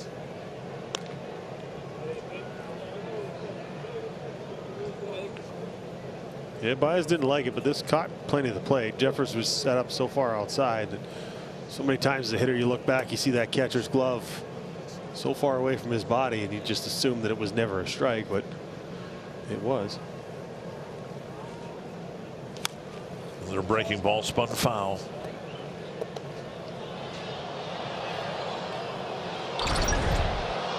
Well, you see where Jeffers, he's trying to force him, because Baez showed you earlier in the game that he's willing to chase off the plate in the first at bat. So Jeffers is set up way out there, making sure you get it there, and maybe fortunate on that one. You saw Baez's reaction after he missed it. Bouncer to third. Urshela firing across to Arraez, who again keeps that right foot on the bag as long as he can and then pops it off of there real quick. That was kind of funny to watch there. Joe Ryan's so used to throwing strikes that even when Jeffers sets up in the other batter's box, he just paints it down and away.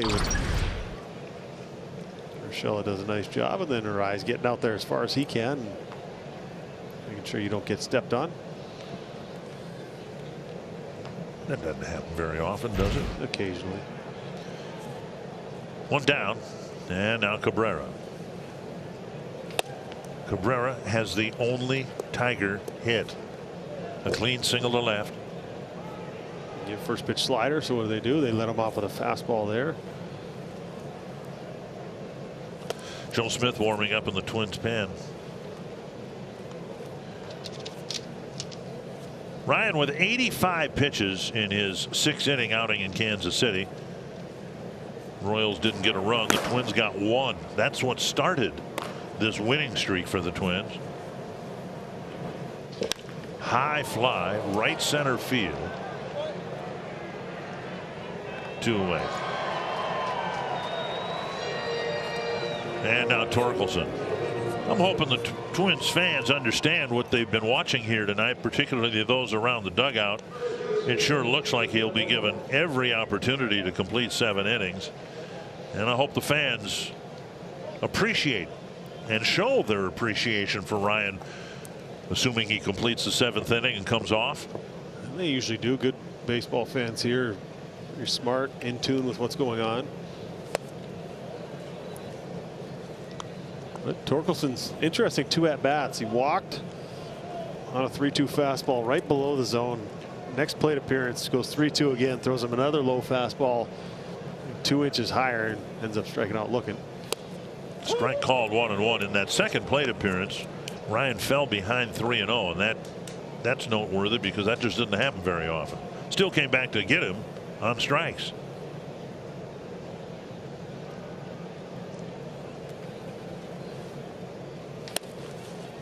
Two and one.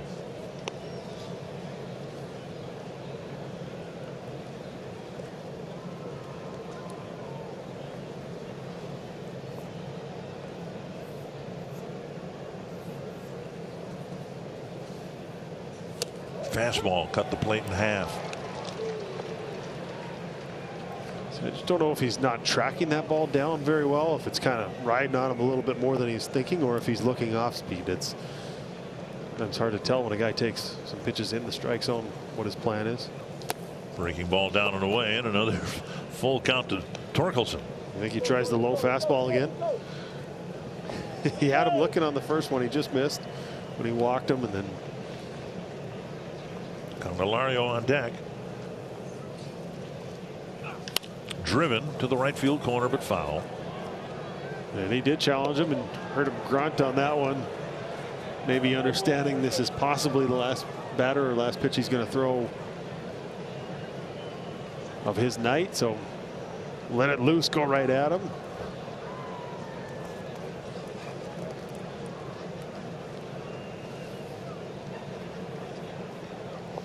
Another 3-2 to Spencer Torkelson.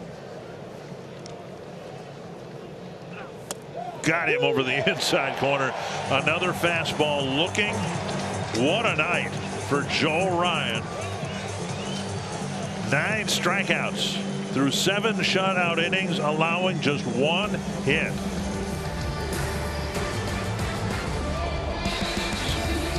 Field's a great place to spend time with the people who are important to you.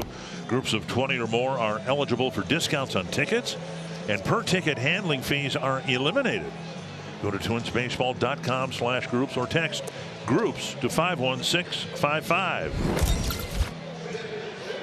Wes Johnson and Joe Ryan talk it over. They better be smiling about what they just each saw here tonight, because Ryan was brilliant.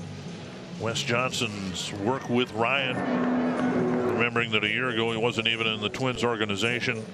Boy, if you're a coach of any kind and you see development like the Twins have seen with Ryan, that's got to make you feel pretty good inside. Yeah, and especially what you gave up to get him. You know, you give up Nelson Cruz, a very popular player, very popular teammate, a mentor to so many guys on this Twins team. You know, disappointing when it happened, but then you look at it and you go, maybe the Twins ended up on the better end of that deal in the long term. Looks pretty good right now. Andrew Chafin, the new Tiger pitcher, and I mean new. They signed him. He's been hurt with a groin injury. This is his first appearance. Tiger bullpen's been pretty good this year. Very good, in fact, without Chafin. And he was one of their primary pickups. Really good last year with the Cubs in Oakland. 1-0 to Larnach. Larnach, maybe he can get some of this Max Kepler magic, getting some at-bats against lefties, getting locked in against them, and maybe that'll help him against righties. Good contact his last time up. Hard hit ball for a double down the line. Came around to score when Jeffers hit the home run. Larnach actually hitting lefties better than righties. Just 11 at bats, but he's got 3 hits, including a couple of doubles. Hit a sharp double against the righty Pineda in the 5th inning and scored on the Jeffers home run. 3-0. And a strike called.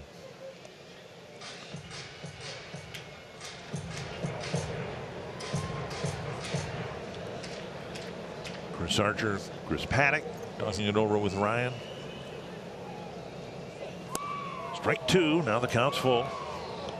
Jeffers on deck.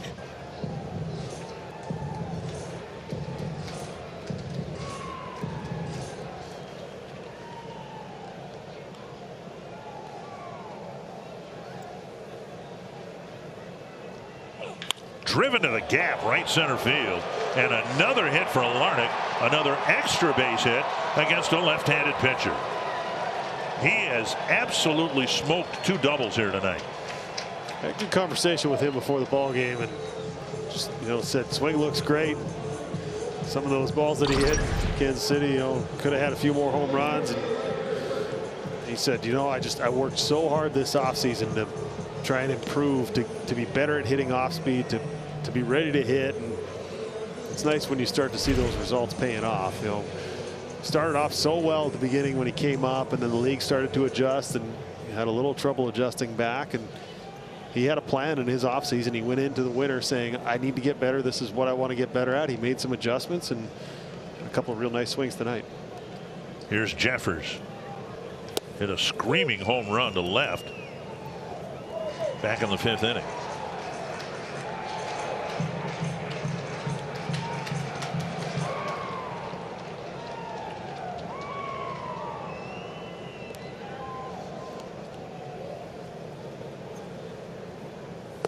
And now down and in, 1-1.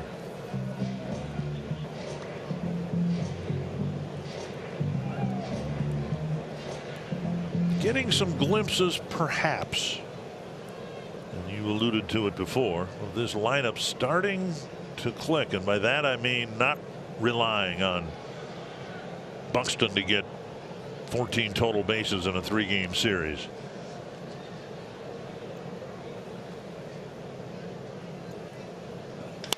That's hit pretty well to center. Going back is Baddoo, and it's over his head, hitting the base of the wall. Larnach's going to be waved around third, and he will score. Barely. Good throw by Baez, but back-to-back doubles, and another Twins run in the 7th. Well, you just said it, a good sign if you can get the bottom third of the order starting to make contributions like this.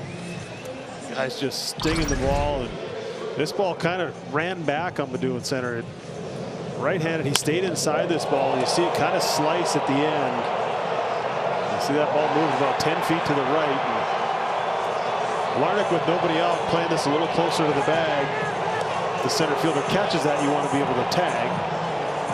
Pretty much what we saw last night in the 9th inning, right? Yeah, last night with one out, a little different play though. He was off a third, and then he saw it hit Grossman's glove and was already trying to retreat. This one, the outs kind of dictate how you run the bases. Scoring situation. Blocked by Haas. Gordon lined a single his last time up. But yeah, I mean, you get, number one, you get production from the bottom part of the order, but then also when Buxton does come up, having people on base is a big difference too, whether you're going to have to pitch to him, how you approach him. As the league has started to adjust, started to throw him less strikes, and started to fear the strike zone with him a little bit. And Haas gets enough of that, or maybe the home plate umpire did. At any rate, no chance for Jeffers to advance.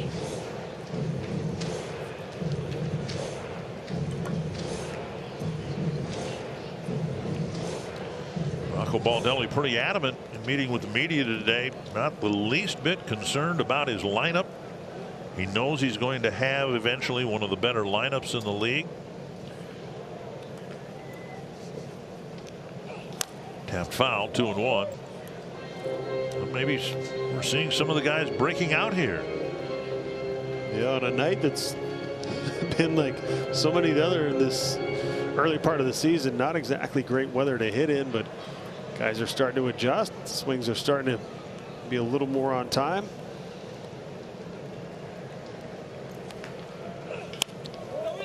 Well, it'll work. Gordon pushes a ground ball to the right side, advancing Jeffers to third, 1 away. Buxton, so unlike so many other hitters across baseball with power, the speed. If you decide to put him on with the lefty on the mound here, there's a good chance he's going to steal second on you. So it's how do you want to play this? You got a contact hitter on deck. The guy who's going to have a chance to drive in that run, but looks like they're going to pitch to him. Are they going to give him anything to hit? That's another story. Is this one of those ones where a guy, you know, in the past, a different version of Byron Buxton might chase in this situation, but so confident now that understands so many situations now. Just outside a ball.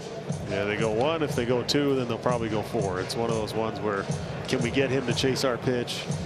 Can we get him out front, maybe to tap something on the ground on the left side with the infield about middle depth, you know, catcher speed at third, so they're not all the way up.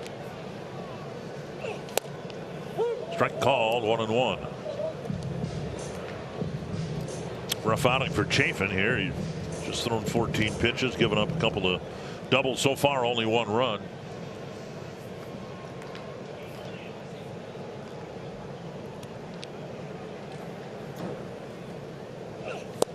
And now strike 2.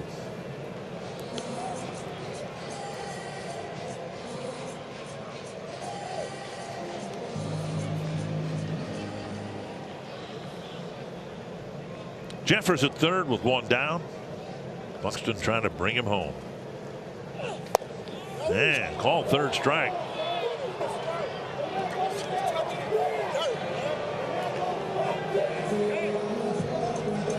And Byron not convinced that at least one of those pitches was a called strike. Word from the Minnesota Lottery.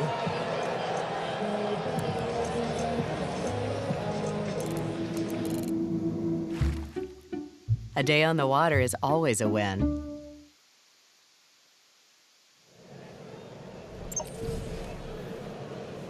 Buxton a little frustrated he didn't get the runner in, and now Rise taps to second. Pair of doubles, 1 run for the Twins, and a 5-0 lead.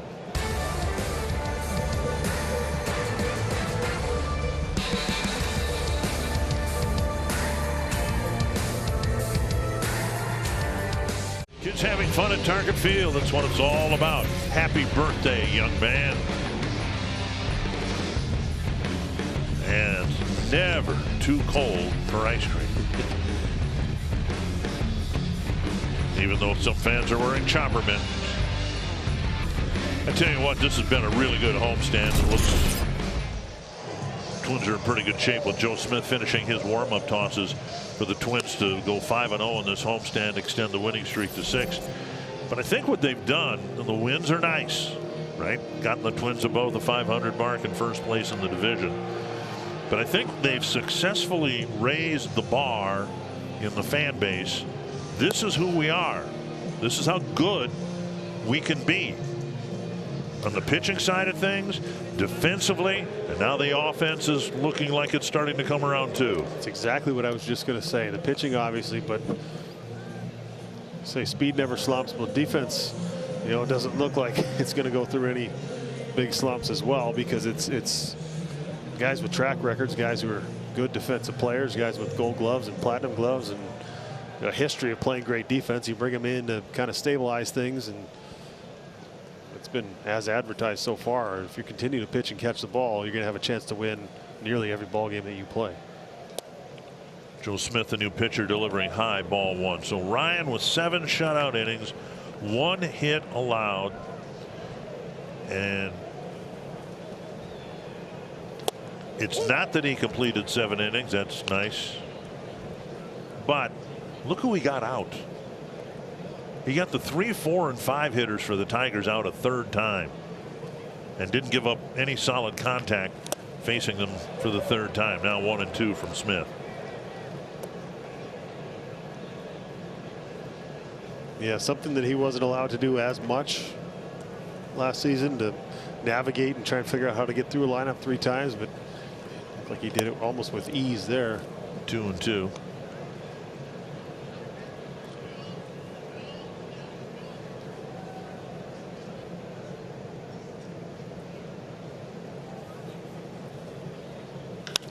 High fly ball. Kepler over, Buxton over. Kepler with the catch, 1 away.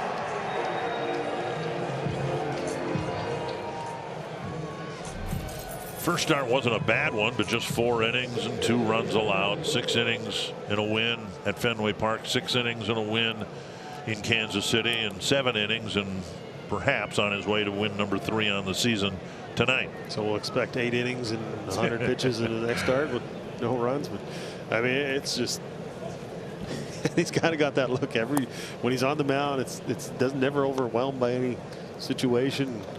Obviously, only 2 base runners in this game, but I think the pace was something that you look at. And now Smith comes in to even the count with Schoop, 1-1. One of those guys that if they do go to a pitch clock will seemingly have no issue working quickly as he has done since we've seen him. Ground ball to Polanco. 2 down. As good as Ryan was tonight, it has not been the best pitching performance on this date in Twins history. 28 years ago at the Metrodome, Scott Erickson pitched his no-hitter against the Milwaukee Brewers. Yes, not too far off though. One hit over 7. Pretty impressive. Can you imagine if Cabrera hadn't gotten the hit and the angst there was when Kershaw was taken out of the game in 7 innings? If a Twins pitcher were to be taken out after 7 innings. Swung on and missed. Well, I think the more it happens across baseball, the easier it's becoming for a decision, I guess, maybe for managers to make. Right. Now a fly ball to left field. Just a handful of pitches. A 1-2-3-8 for Joe Smith.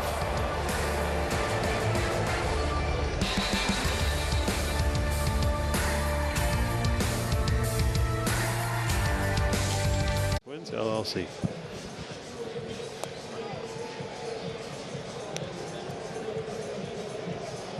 With the Twins hitting now in the bottom of the 8th inning, they hope for the last time tonight. New battery for the Detroit Tigers. Dustin Garneau is their new catcher.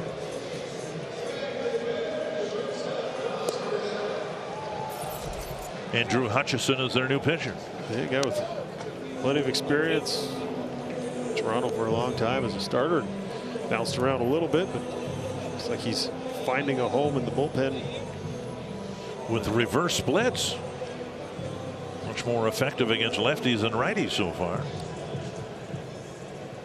Yeah, that changeup's a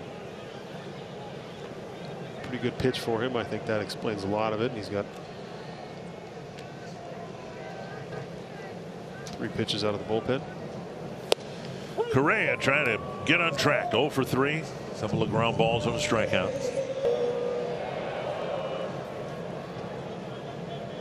One strike from Hutchison.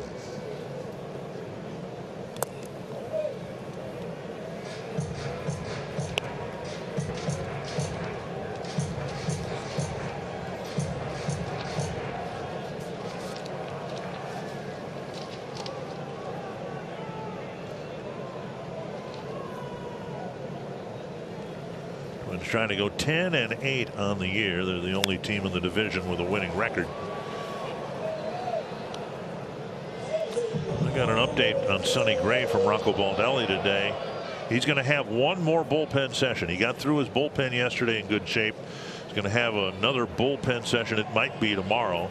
And then he's going to go with the team to St. Petersburg, but drop down to Fort Myers and pitch a game down there on a rehab assignment.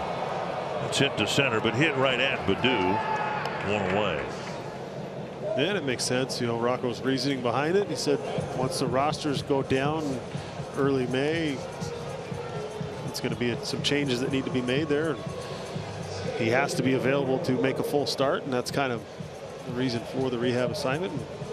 And you send him down somewhere warm, and hopefully it helps him heat up a little bit, and then is healthy and comes back and rejoins the rotation that has been very good. And the 28-man roster is in effect until, nice play by Hutchison. And 2 away. The 28-man roster is in effect through Sunday's games. And then all teams will have to cut back to 26, but the change yesterday allowing teams to have as many as 14 pitchers. The earlier limit was 13. And so every team's going to have some tough decisions to make. But ultimately, they'll take 2 players off the roster that wouldn't have had the chance in a normal spring training. Here's Kepler. Yeah, I guess better to be there at all than not make it. It's kind of one of those things where, as tough as it is for anybody, especially when you're kind of part of an environment, you know, how many guys we've heard that have come in here, the new faces that have joined, and how fun a clubhouse it is. You know, when you leave something that's, you know, you feel something building like we're kind of seeing, I think the guys within the clubhouse are starting to feel pretty good about, you know, the group and the guys around them and the potential for this year. But at some point they'll be ready to be called back again. Ooh, Kepler was right on that fastball and fouled it straight back.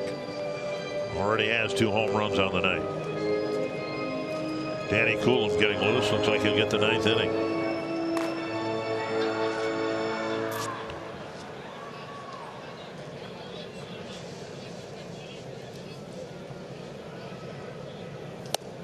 You know, you touched on the camaraderie that we've sensed on this team, and winning helps that when you start winning games, but it's kind of surprising that it's happened as quickly as it has. When you bring so many players in from so many different directions. There's Kepler taking a walk. Twins have brought in players from the New York Yankees with the trade last year. Tampa Bay, San Diego, Houston, you know, with Correa's history there. So they've come from a lot of different places, but they all seem to feel very comfortable here very quickly. Yeah, you've brought in some veteran guys that have been there, understand what it takes to prepare every day, you know, what it means to be a professional, guys that have been in a lot of playoff games. And in Twins history, the best example of that, of course, was 1991. The Twins brought in Jack Morris, who's working in the booth next to us, Mike Pagliarulo, Chili Davis, Steve Bedrosian, and they all clicked. They all were key guys in what turned out to be a world championship team. Now we're a long ways from even this team getting into the playoffs, but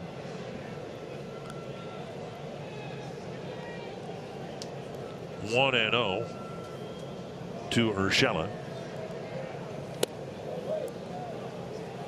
No, but you know, it's one of those things. You know, teams go into the offseason. It was said at the end of last year, we're not going to rebuild this thing. We believe this year was more of an aberration after the previous 2 very good years. And then they went out and made moves to supplement a lot of the current roster, and their early season results have been good. Away now 3-0. Larnach on deck. So we've talked about it in our game open, how, you know, the first 3 weeks last year, the Twins were just finding unusual ways to lose. The double error on routine plays in the extra inning in Oakland. Colomé, the closer, couldn't throw the ball to second base on opening night. They lost that game. Just really weird stuff, or stuff that shouldn't happen. And now the Twins have won a couple of ball games on plays that shouldn't have happened. Back-to-back walks with 2 down.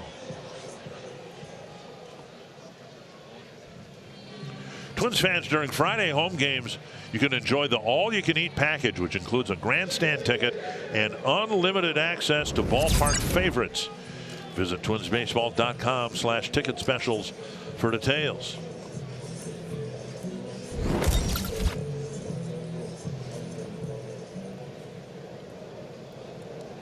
Here's Larnach. A couple of ringing doubles his last 2 times up.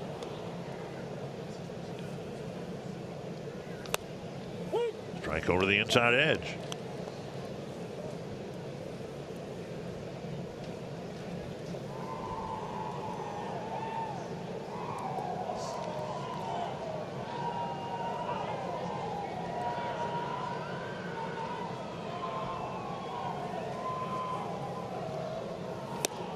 Missed the inside corner that time. 1-1.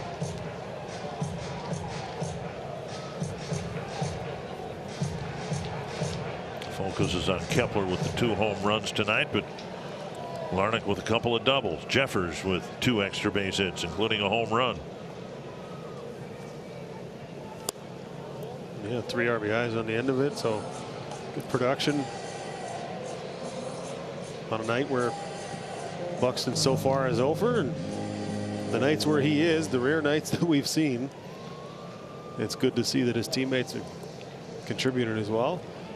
Yeah, Buxton, Correa, Polanco without a hit. Twins with 9 hits, 5 runs, and a strike. 2-2.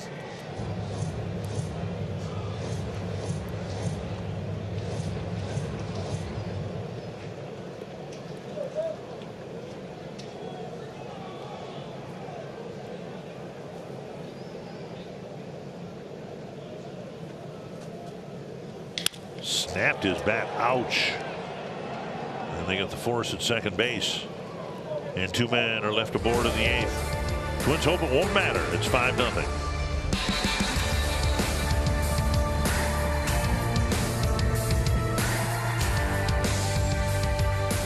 Story of the game, Max Kepler.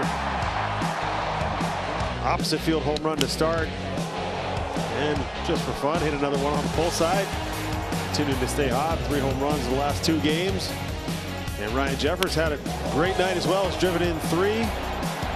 Drove in 2 on this one swing right here on a center cut fastball that he did not miss. And then Joe Ryan was just absolutely fantastic. In control the whole way. Only gave up 1 hit, 2 base runners.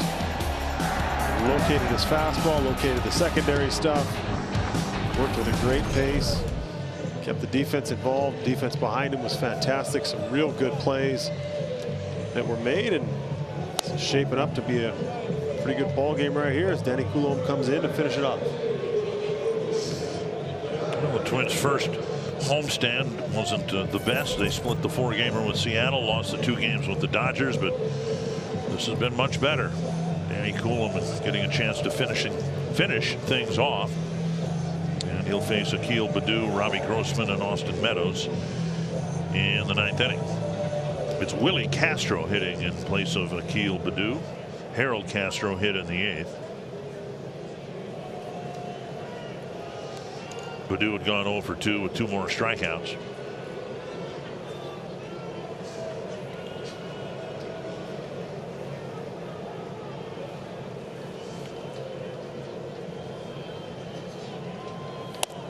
Up high, ball 1.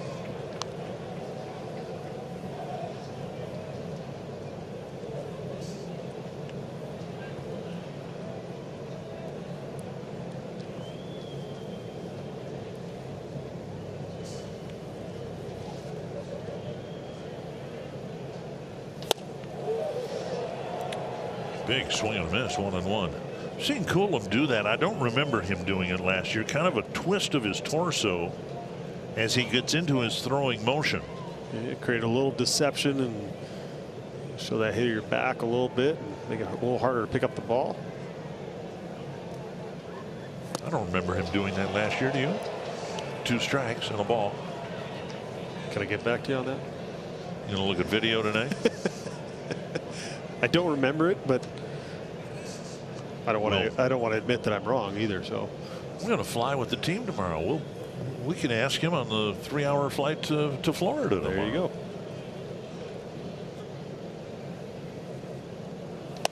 Strike 3. Dropped a breaking ball on him. And Coulombe starts his night with a strikeout.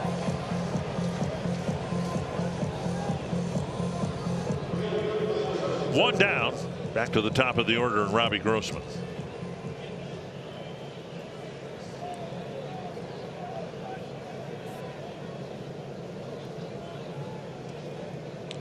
Back in the 3rd inning, and probably didn't impact the outcome of the game at all, but Grossman hitting as a left-handed batter dropped down a bunt for a base hit, or so we thought. He was called out for stepping out of the batter's box when our replay showed that he had not planted his foot outside the batter's box.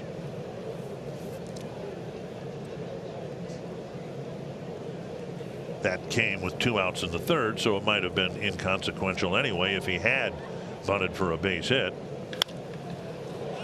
That sails past Urshela, and Grossman's going to try for second, down by 5 runs, and he'll go in standing up with a 1-out double. Well, they've made every play that's been asked of them so far in this ball game. This, well, 97 miles an hour off the bat with some top spin, and Urshela just didn't get there. Hard hit ball. Would have been a spectacular play had he come up with it. So Grossman didn't get his bunt single in the third, but he did crack a double now in the ninth, and here's Austin Meadows.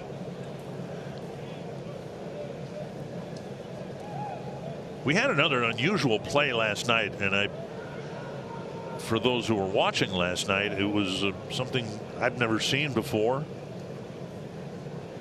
and we'll explain that since we have an opportunity here. There's strike one.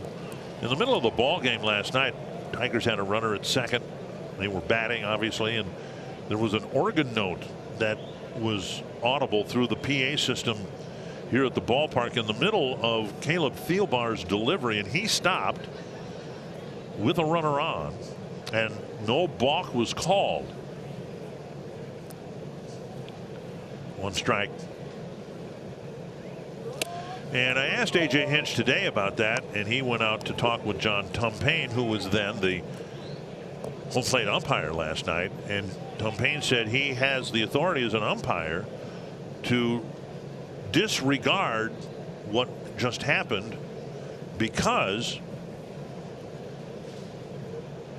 it was an outside influence that caused the pitcher to abort his delivery. Here's what happened last night.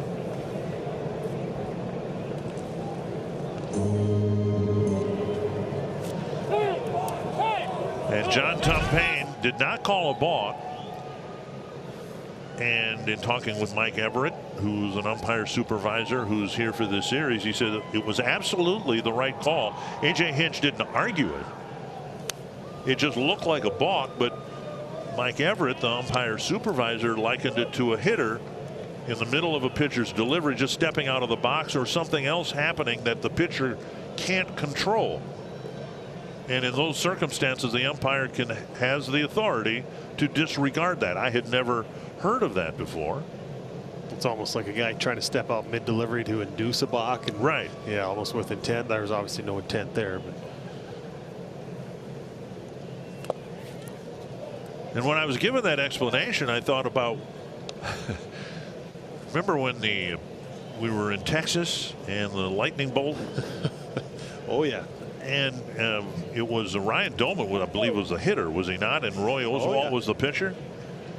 Jerry White was the most entertaining first base coach on the field I've ever seen. But that happened almost when Oswalt was ready to deliver, and if he was in his delivery and something like that happened that the pitcher could not control, then no balk would be called. Tap to the right side and foul. Where were you when that happened? Thankfully not in the batter's box. I was watching. I mean, how many times we watched that video back? So, you know, you go over the hitters meeting. So everyone sits down expecting to go over, you know, the other team's pitchers. Right. All right, here's our defensive alignment. Here's what we're going to do, you know, all that stuff. And then turn on the video. Here, let's take a look at today's starting pitcher. And then it's Jerry White and Doman running from the batter's box. And I mean, we probably used that video 40 times that year to loosen things up a little bit. Yeah, to laugh at our teammates. 2-2 to Meadows. And now 3-2. As I recall, Jerry White crouched down to try to hide behind an umpire, didn't he? Yeah. Like that would have helped. Anyway, that's the explanation for why a balk was not called last night. A.J. Hinch didn't argue the point too much, and the umpire supervisor said it absolutely was the right thing to do. 3-2 now to Austin Meadows. 1 out.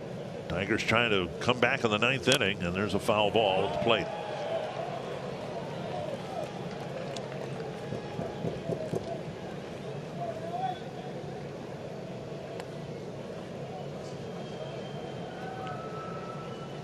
And frankly, we had more craziness at the end of the ball game last night. Who cared about a 6th inning balk anyway? 3-2 to Austin Meadows. Popped up left field, plenty of hang time. Gordon comes in for out number 2.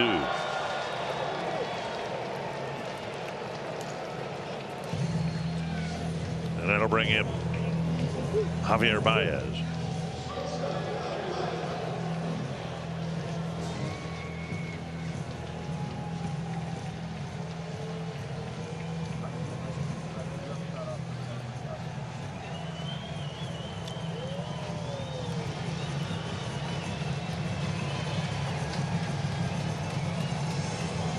An efficient inning for Joe Smith. Coolum trying to pitch around the 1-out double. Ball 1. Twins trying to complete the combined shutout.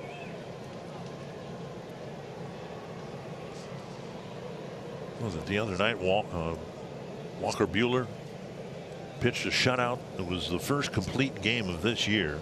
His first shutout in his major league career. Floating outside 2-0. Third career complete game, but he's special. His arm, his stuff. I mean, he's an ace. He's got just not even tremendous potential because he's already tapped into it. I mean, he's just a tremendous pitcher. 2-1. So when I heard it was his first shutout, it reminded me that I used to work with a guy who pitched 60 of them. Was it 100 and something complete games? 200 and some complete games. Different era, of course, but that's why Mr. Blyleven is in the Hall of Fame. 2-1 to Javier Baez.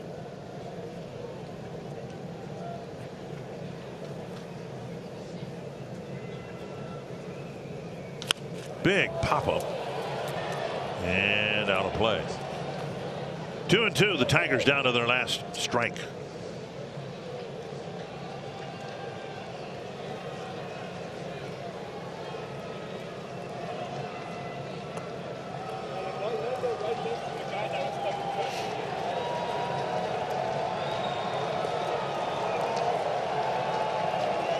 Fans have been treated to a good one here. Hopefully not needing any late inning dramatics. Little pop up. Polanco is there, and the winning streak has reached 6.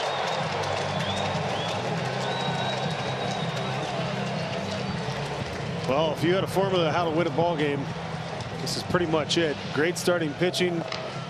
Bullpen come in to shut it down. Timely hitting. Contributions from all parts of the lineup, especially the bottom part. And someone other than Buxton. Kepler staying hot, swinging the bat. Just all around good team win right there. You got a chance to sweep the homestand tomorrow. The team has won 6 in a row, and the winning streak started with Joe Ryan's great outing in Kansas City at the end of the road trip. And if anything, he did it one better tonight.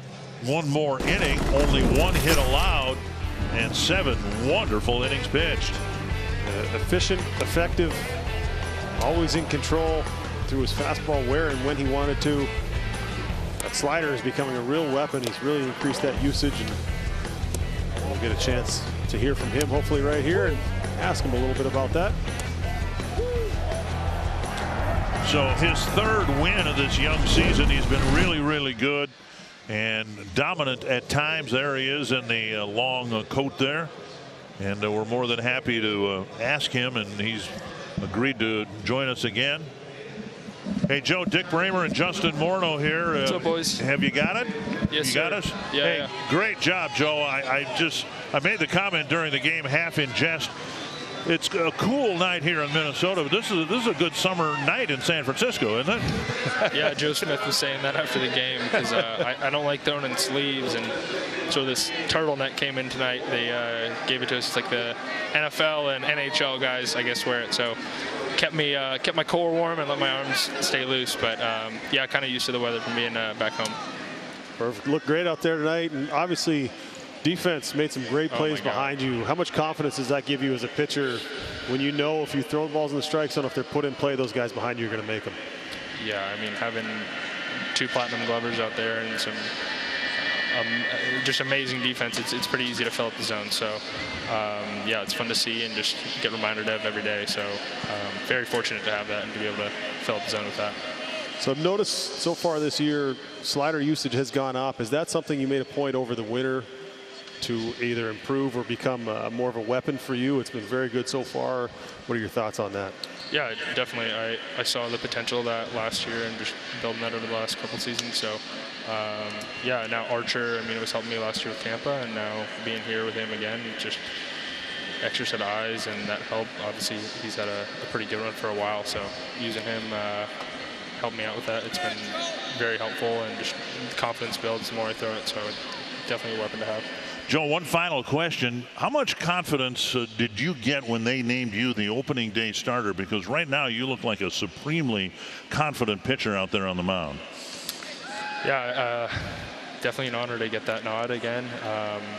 Honestly, it's in the past, so I'm not really thinking about it too much. But yeah, just working with the staff and working with the guys in the rotation, just building and working as one unit and just trying to get each other better and yeah, pushing for a season. So just trying to get better each time and learn and what we can improve on. So yeah, all the extra help has been very beneficial for me. All right, you've done exactly that. You've gotten better with every start, and we thank you for the time again. Thank you, guys. All right, Joe Ryan, the winning pitcher, as the Twins' winning streak has reached 6.